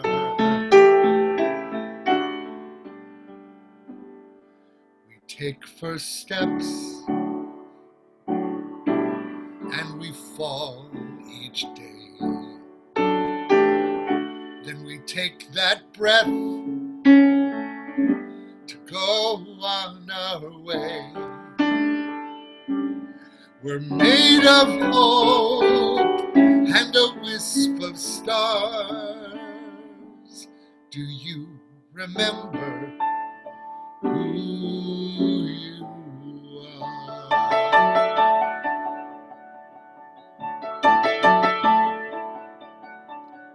Seasons come and seasons go, like clouds pass through the sky. First we're born and then we go, without ever knowing why. We have this moment, we have each other, we have this breath of life that's gone in a blink of an eye.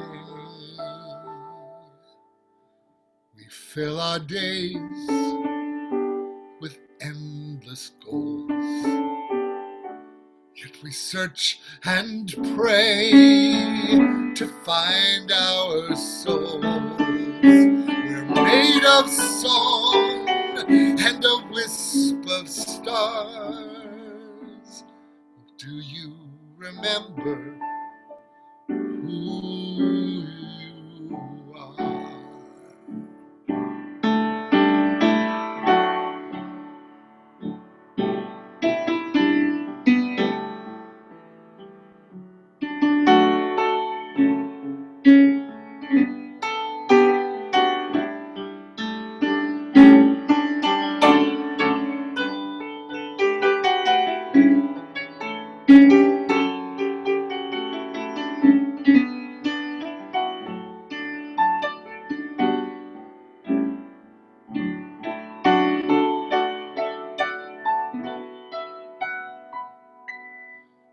Plant a seed and watch it grow. A flower blooms, but the petals know. We're a flash of light and a wisp of stars. Do you remember? Will you remember? Will we remember who we are? And if you want to, put your hand on your heart, and as a vow, we'll all sing. Don't unmute, but sing in your own home this song. It goes like this. It's a chant and a vow. We will remember who we are. We will remember who we are. We will remember who we are. remember who we are. We will remember who we are. We will remember who we are. We're a flash of light and a wisp of stars. We will remember who we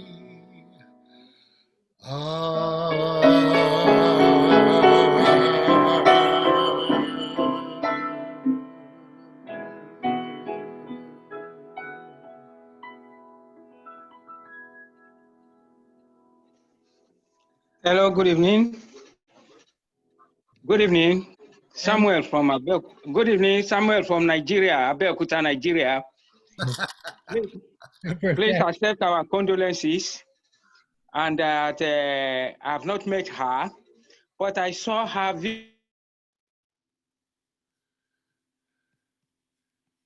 Hello, hello. Thank you for the opportunity to share. This is going to be part of a musical that we're creating about honoring life, and it's called Can You Hear Me, Baby? And thank you for giving me the chance to dedicate it to Marianjii's memory. Thanks, Clint. Oh, beautiful. So let the show continue. All right. So Samuel from Abeokuta. Yes.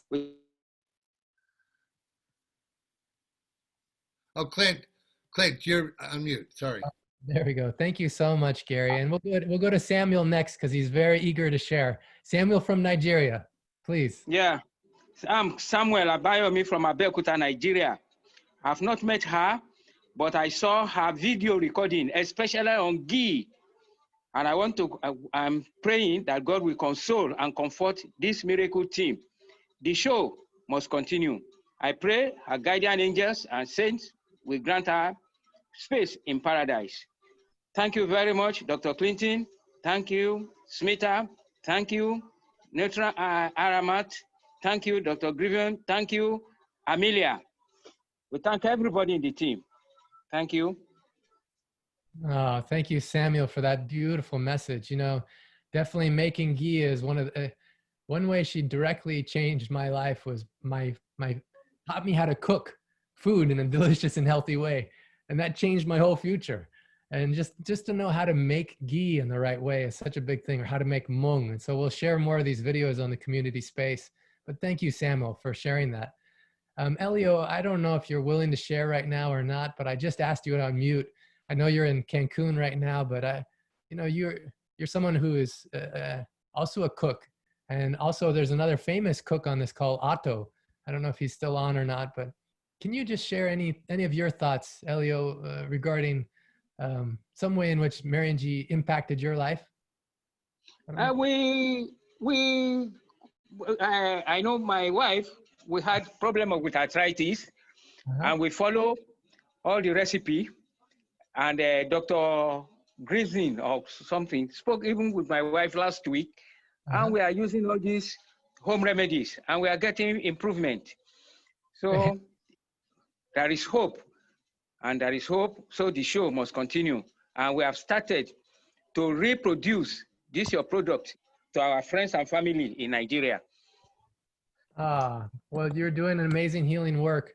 Yeah, that's what I love. And I want to thank Joseph T, who donated the miracle book to me. It's Joseph T donated it to me because of foreign exchange problem in Nigeria. I'm a young man. I'm 74 years young.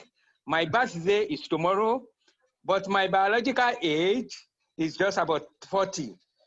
So the show will continue, and all this recipe, longevity, everything is true.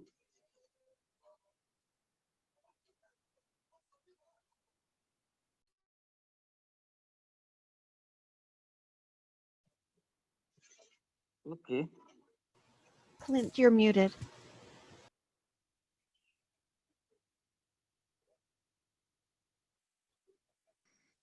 You're muted, Clint. I just was trying to find that picture of Samuel. He has such a beautiful picture where he finally received the book and he was kissing it, you know, and I can't find it, but I'll try and find it for you later. Otto, Okay. Otto, I know you also had you're a great example of someone who met for a short time, but had such a beautiful, deep connection. That's one of the gifts Marian had. She made an impact. So I don't know if Otto, you could just share your story, and then we'll see if we can get Elio on as well. Hey, super, Clint. Great seeing you, and thank you for putting this together. And you were the reason I met Marianjii and Doctor at that event in Philadelphia some years ago. And yeah, we connected. We connected right away. Wow, a lot going on. we connected right away. I'm a professional chef, so 45 years this year I've been cooking, and didn't really know much about Marianne, and then they actually came to Texas, Doctor and then Giovanni and the whole crew, and I invited them to my house, and I cooked for them, and never forget Dr. Naram writing in my guest book, the best meal I ever ate. Now, I'm certainly flattered and humbled by those words, but it was an honor to cook for them. And then about a year later, I was able to go to New York and stay with Marianjii. And not only that, we went to the market and we went shopping together. And then we went back to her home and we cooked up a meal, and I met her children. And I'm just stunned and saddened at her departure. But the tributes and the words and the music and all the medleys coming together at this point in time to bless that woman and continue to bless us on our journey as healers is just simply incredible.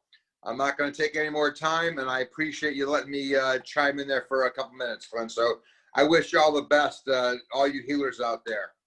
Oh, thank you, Otto. And you're welcome anytime. You know, one thing that we've been doing as a result of this whole beautiful experience, we have a miracle experiment game where you apply just 3 of the principles that Dr. Naram and Marianjii taught, which are in this book, and you start to see so many cool miracles happen in your life. It's predictable and it's exciting. So if anyone's joining this call for the first time, that's something that you can sign up for by going to myancientsecrets.com, where you can feel the power of the ancient secrets still alive on this earth. Now we have a real special treat. I didn't know he was going to be able to be live, but Dr. Giovanni is here. And not only that, but he has a bunch of beautiful people there with him too. He is a true student of Dr. Ram in that he held his clinic today in Milano. And Dr. Giovanni, if you can share from your heart any message. We didn't play your recorded one yet, so just anything from your heart you want to share.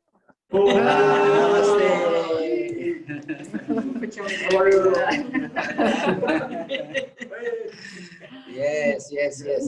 So, namaste. Namaste. Buonasera to everybody. So we are in Milano, and this is part of the team and the last patients. They're a wonderful family. Yes, then they are also, they know all the book.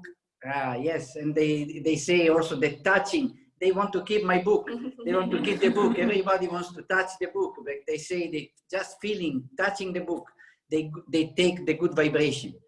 Yeah, so we are here also to remember the dear Marianjii, that I have spent a lot of time, a lot of experiences with her, and this is, I would say, we have a grief in the heart, and this renewing the pain of losing Dr. Naram. So 2 wonderful creatures, 2 wonderful luminous soul. And now I've, let's see, gone in another dimension, maybe walking in the other dimension. And I was with the patients that they were sharing the dreams. Also this lady is near me. So she had a dream of Dr. Naram, smiling at her. Another lady, she said that in the dream, Dr. Naram was giving precious stones and giving advice, inspiration. So we feel that like their presence, their mission, their example is still alive, and is like a light for us, that so we can proceed in the same ancient secret wonderful miracle experience. And so Dr. Marian, that we call Marianjii. Marianjii. Ji is a title of respect. So it is given in India to the people that are highly respected for their, I would say, spiritual or social development. And was calling also her Mother, Mataji. So it was another title that Dr. Naram and then the people around there was giving to Dr. Marian. And this showing how big was her love and motherly love. She was taking care of everybody. And in India, we have seen many times that she was also crying, and when she was seeing small girl, orphans.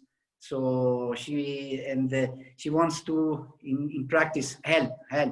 And even if sometimes she was, let's see, she was very direct and seems like hard in his way, but inside very soft, very sweetheart, and I would say ready to help everybody. And remind me, like in India, no, they have the concept, they break a coconut. So the concept to break the hard shell and so that we can reach the sweetness, the divine inside. So like Mataji was like, looks like a hard coconut outside, strong and but very, how you say, hard working, but inside soft and sweet like a coconut. And she was used to say that for me, God, my God is my work, more work. So she was really working a lot incessantly. It means no stop. She has worked, I'm sure, till the end. Try to help all the people and bringing the ancient cricket all over. So we just remind and respect and love to everybody. Oh, so beautiful. Wow. Que bella.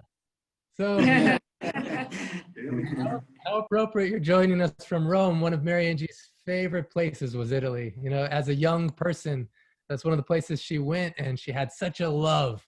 And she talked about it so much. I remember sometimes when we'd have clinic in Italy, we'd go to a cafe and she'd share story after story about so many things about Italy and so many of the, not only the patients, but just her life before she knew Dr. Naram there. So I'm so grateful you came, Dr. Giovanni, to share from your heart and have such a beautiful collection of people surrounding you that are family, that joy. Okay. Beautiful. Thank you, Dr. Giovanni. Thank you. Everybody. Wow. And you know, Bye. you're holding the book, and I remember last time Dr. Marianjii was in India, I read her the chapter about her. I read her chapter, and she just gave some feedback on how to make it even better. And even just I just think that what a gift. You know, Thrive 2 just came out, and Foster Gamble, the first Thrive movie was watched by more than 90 million people, one of the most watched documentaries of all time. And Foster, when he read this book, he was reading it while Dr. Ram passed away, and even just sent his love as well regarding whatever's happening now. But he said if this book wasn't written, he'd feel a greater loss for the planet. And he says, one thing I'm so grateful for is that people can still continue to feel that healing energy, that love was captured. And so thank you for sharing that experience. So beautiful. Yeah. Namaste. Namaste.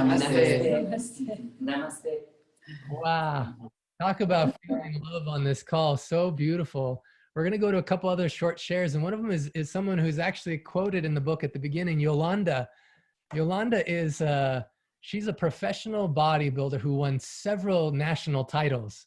And she came and had a really special relationship with Dr. Naram and Dr. Marianjii as well. Yolanda, I'd love for you to share from your heart, any way your life changed as a result of Marianjii and Dr. Naram. Yes. Hello, everyone. It's such a pleasure and a blessing to be here on this call. I'm going to try not to get too emotional because I had such a beautiful relationship with Dr. Marian. And I remember the first time that I met her.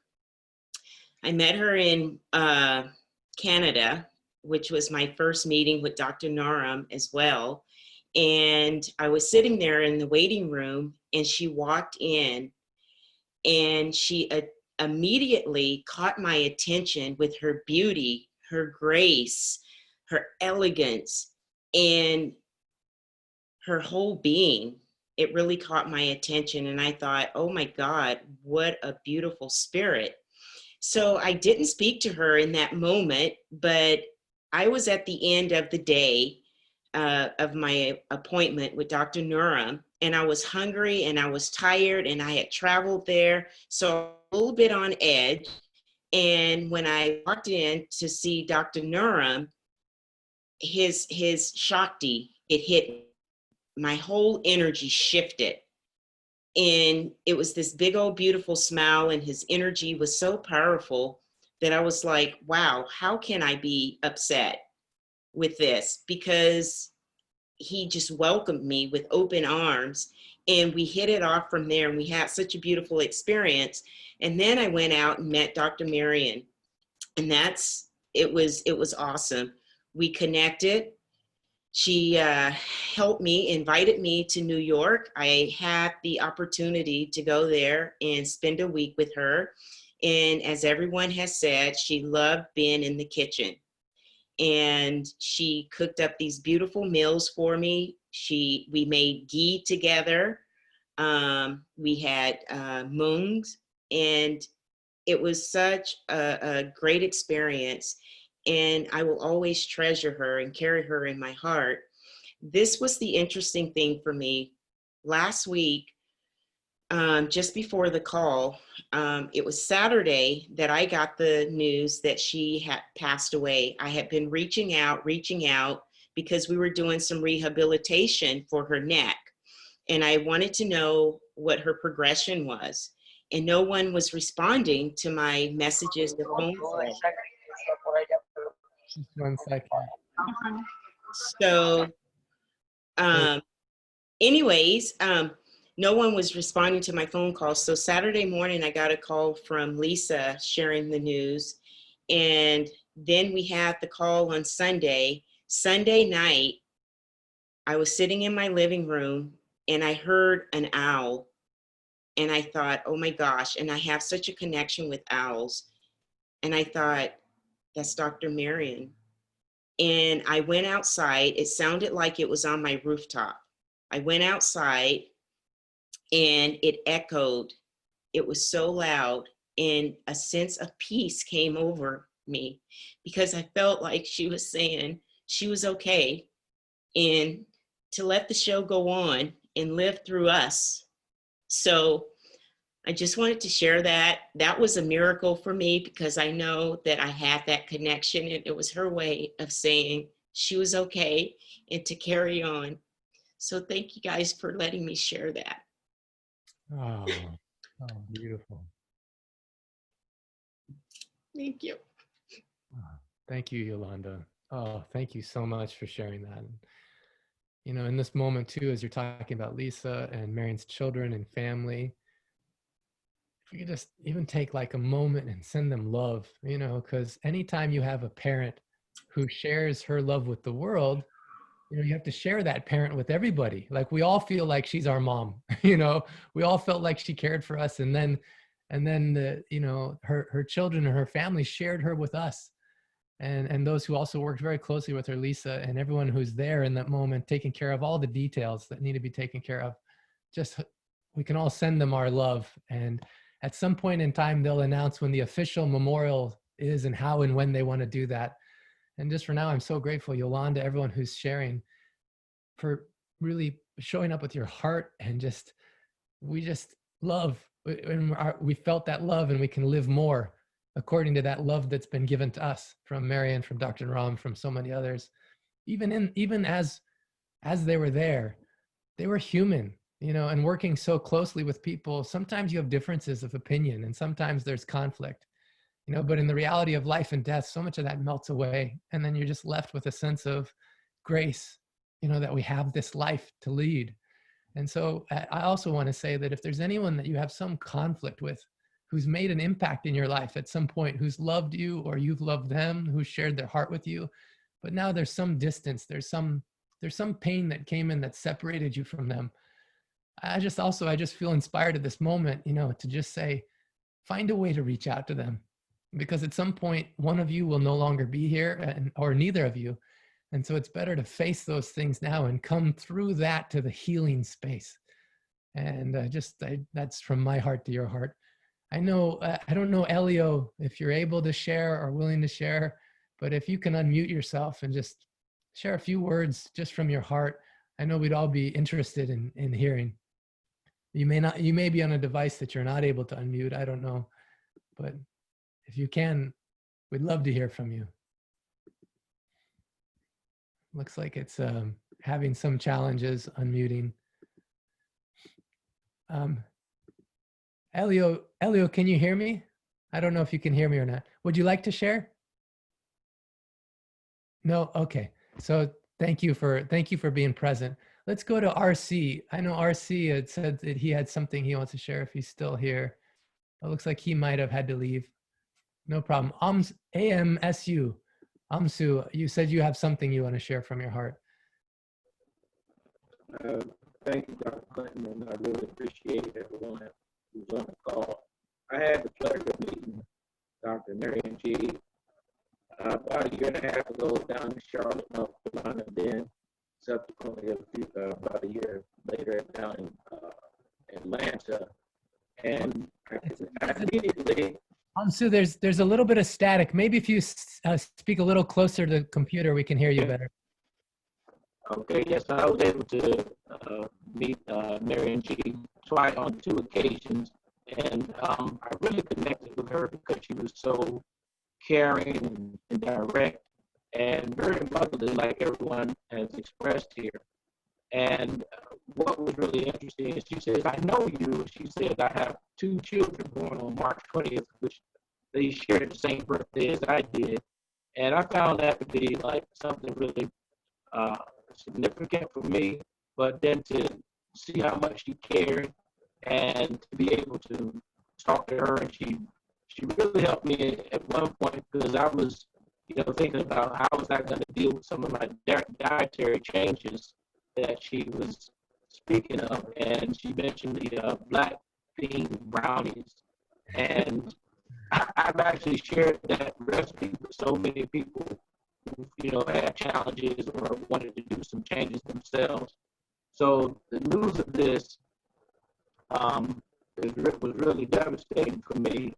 But and it was yesterday only when I received your email that I see your email that I actually found about this memorial today. And there was a hawk. I was walking outside and there was a hawk on the ground, and I didn't see it. And then I took about 5 steps and it flew off, and then it was up on the wire. And from that wire, it looked back at me, and then it took off again.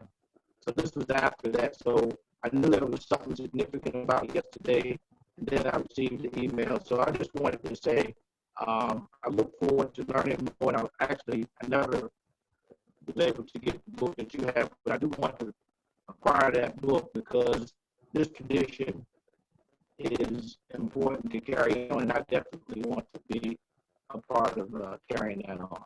Oh, so, beautiful. Thank you. Oh, so beautiful. Since there was static, I'm just going to repeat what I understood. You talked about meeting her and then having some difficulty with the diet, and she gave you the black bean brownie recipe. And we should make sure everyone has this recipe. It is amazing, so delicious. And then you start sharing that with people. By sharing that with people, you're already doing such a beautiful thing. And then you talk about when you got the news, seeing the hawk. It just reminds me of when Dr. Om passed away, when Milo appeared into my life, or what this miracle dog, or Yolanda's talking about hearing the owl. It's amazing how the divine uses animals. And if we can see the unexpected guest as God or goddess himself coming, and so much healing and possibility happens. Thank you so much for sharing that. I really, really appreciate that. So beautiful. Thank you. Yeah, and definitely definitely, I think the thing that they would want is for us to continue the healing tradition on. I saw Natik come on the call. I don't know, Natik or Sadhanand, if you have anything you want to share real briefly, and then we'll finish up with another Rumi poem. Actually, Dick, maybe you could share that one, and then we have Mati as well. Natik, do you have anything? I don't know if you feel inspired you want to share. Hi, Clint. Sorry, I'm not putting the video on. It's a late night here. It's a background is a little bad, but I would like to share experiment of my life working with her for more than last 10 years, on and off, on and off, on and off. Believe me, the one sentence I just tell about Dr. Marian is she is full of life. Uh, the way she used to handle people also, and the way she used to do the work is 100% dedication. I met her when I was in age of 22, first time when she came to India, and I met her, and it's like a immediate connection which we had, and until I think last year we were in touch, and it's a great loss for humanity. It's a great loss for Siddhaveda Ayurveda area, because of the Dr. Naram passing, and her passing becomes like a double jolt to all of us. So yeah, I remember a lot about her, the way she used to manage things, uh, many memories of her, and I'm sure you must be having much more memories of working with her as well. So there's many more, but this is what I thought of sharing with people. uh, there are a lot many recipes. She must have taught me also some recipes while I was at her home, which was also we put there in some community site also. I think we put there on those sites as well. So let the legacy continue is what I can only expect from the group what we have right now. And if we can keep creating more miracles and share more stories which inspire hopes for people, which inspire hopes for others to do good job, is what I just hope we continue to do that. Beautiful. Thank you, Natik, so much. Sadhanand, thank you so much for joining us, even though it's so late there. I know Sadhanand, he's also someone featured in the book who's a 5-time Mr. India award winner. I don't know, Sadhanand, if you have something from your heart you want to share. We'll have about 2 more shares and then 1 more poem from Rumi as we conclude this beautiful sacred space. So Sadhanand, are you able to share? I don't know if... All right, maybe it's not unmuting right now. There's a lot No, of... Oh, super. he's not at the desk, I think. I Okay. think he's not at the desk is what I can see. Is there anyone else in this space? I'm just going to open it up just for about 3 to 4 minutes. Anyone who has some burning story, something that you just feel that would help and inspire other people, that you feel in your heart to share, you can just unmute yourself and just share that story or that thing that you learned. JC, perfect. Okay. Hello. The second time I met Dr. Marianjii, I took a friend of mine who had been suffering from cancer. I told him, you must come and have this checked out. So he was very keen, met Dr. Naram, then went to Dr. Marianjii. Dr. Marianjii felt him and smiled at him. He says, you know, you have been a little strict with your wife, haven't you? And he smiled, my friend, said, yes, I have been. He said, she told him, can you do me a favor? Tonight, when you go home, take her a bouquet of flowers. So he smiled, said, okay, I'll do that. So after leaving from there, we went to Walmart, got a bouquet of flowers. He took it to his wife. I was able to take a picture, he presenting the bouquet to his wife.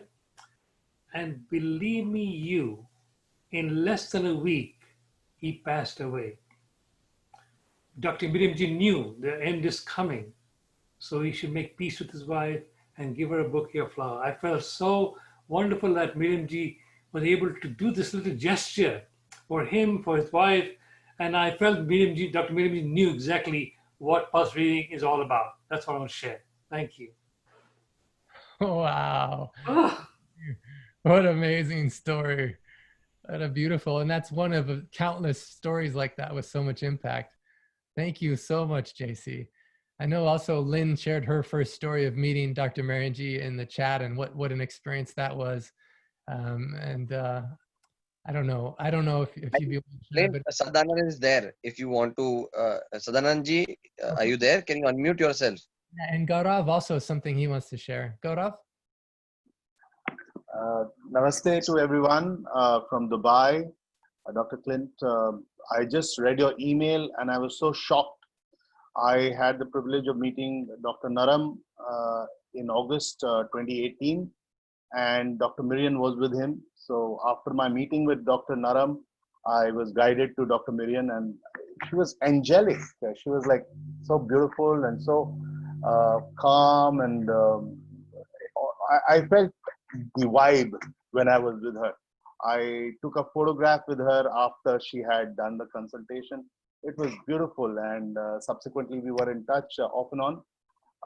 But I was very, very sad to learn that she passed on. And thank you for letting me know. I pray for her soul, and also for Dr. Naram passing away. It was a shock as well. So we are all kind of in a very sad state. And this is a time for reflection for us, that our karma should be in order, because we never know when our time comes. Yeah. Thank you, Dr. Clint. So beautifully said. You know, one of the best ways we can honor these great memories is living our lives fully. You know, Dr. Anwar always say, what do you want? And how discovering what you're here for is one of the best ways that you can serve, also to be healthy. You know, he says anything is a medicine or poison, depending on how you use it. Even your life's work, if it's not aligned with who you are. Thank you for that. Sadanand, now that you're back, I don't know if you have anything you want to share, any memory or way in which Marianjii changed your life or touched your life. I don't know if you can unmute yourself, Sadanand. Let's see here. No, you need to unmute. Sadanandji, you need to unmute. You just have to click. There's a little thing where you just click unmute. And Jaina, well, Jaina has so beautifully helped coordinate today. Jaina, as you've been listening to these stories, even though you never met Marianjii, any takeaway that you have from today that you want it with your own life you're thinking about? She is such an amazing lady. I really have a deep love and respect for her. She's got such an elegance and a grace and a fierceness that I really admire her. She just, all these people that love her and all these people that have helped her, it's so beautiful. Like I said, I would love to be so much like her. She just is beautiful. So thank you. Thank you for sharing, everyone. This has been such an incredible day. Just what a tribute.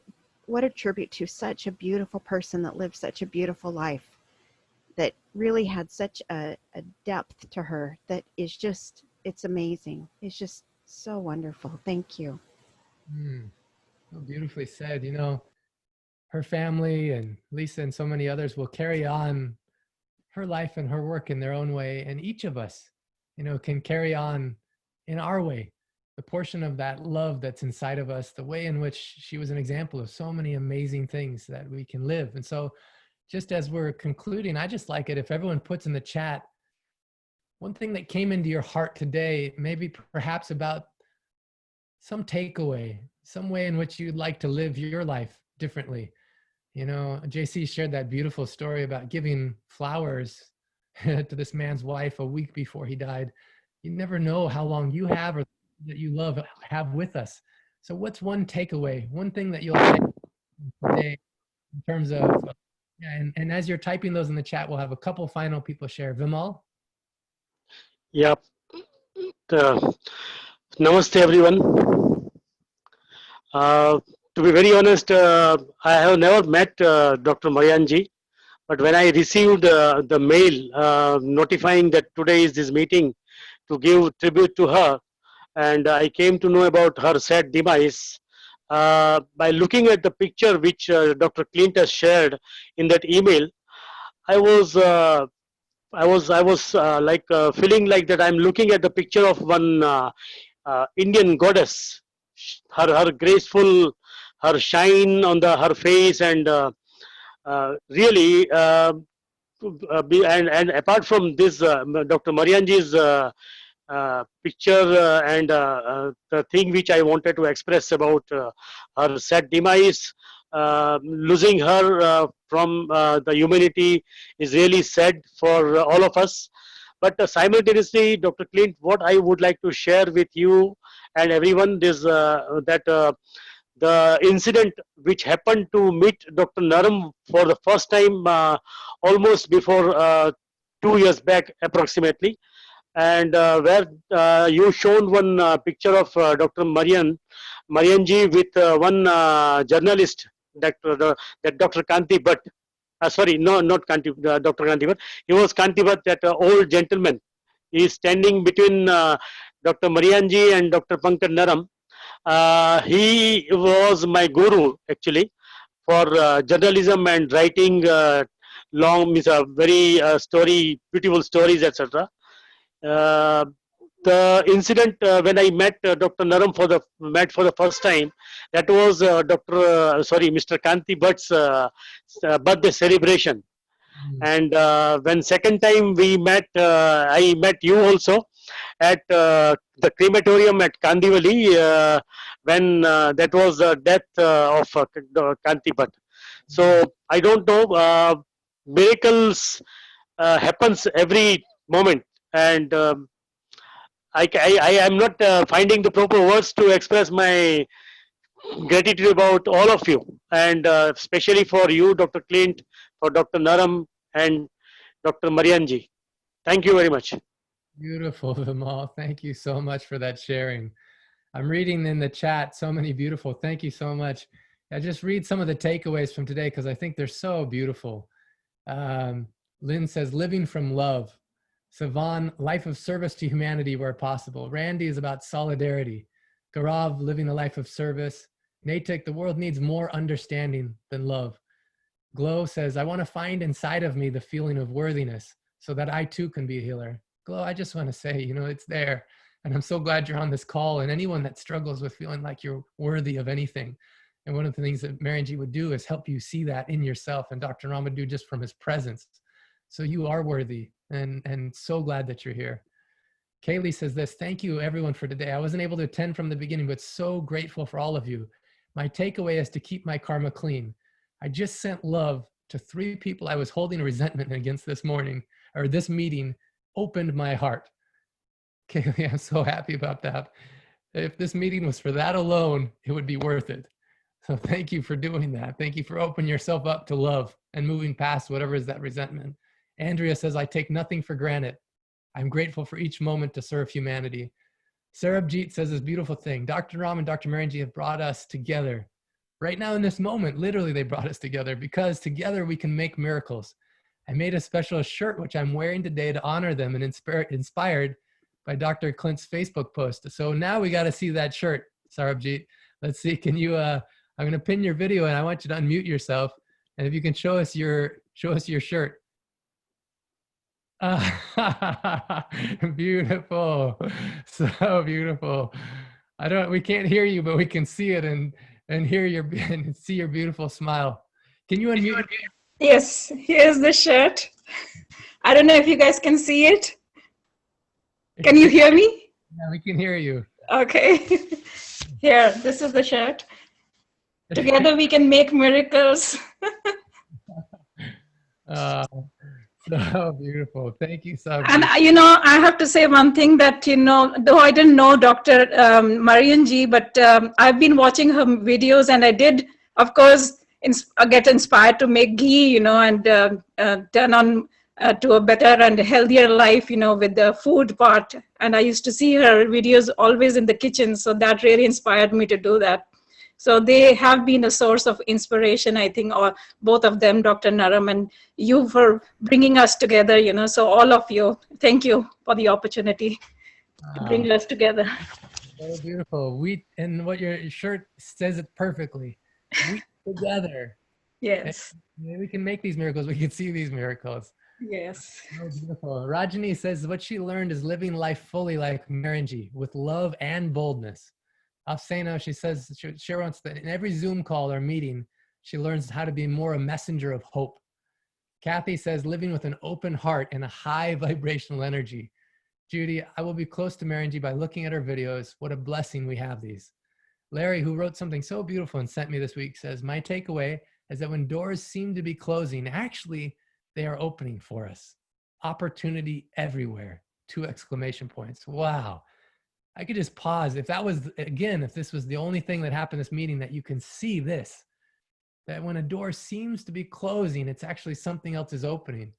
You know, in my 30 days of silence, actually Marianjii came, and also Dr. Ram came, and many things happened, but when I was almost angry that Dr. Ram left when he first left. And in the silence, I somehow forgave that part of me that was feeling that way, and saw that quote is more true than ever, that when the student is ready, the teacher appears. But when the student is truly ready, the teacher disappears.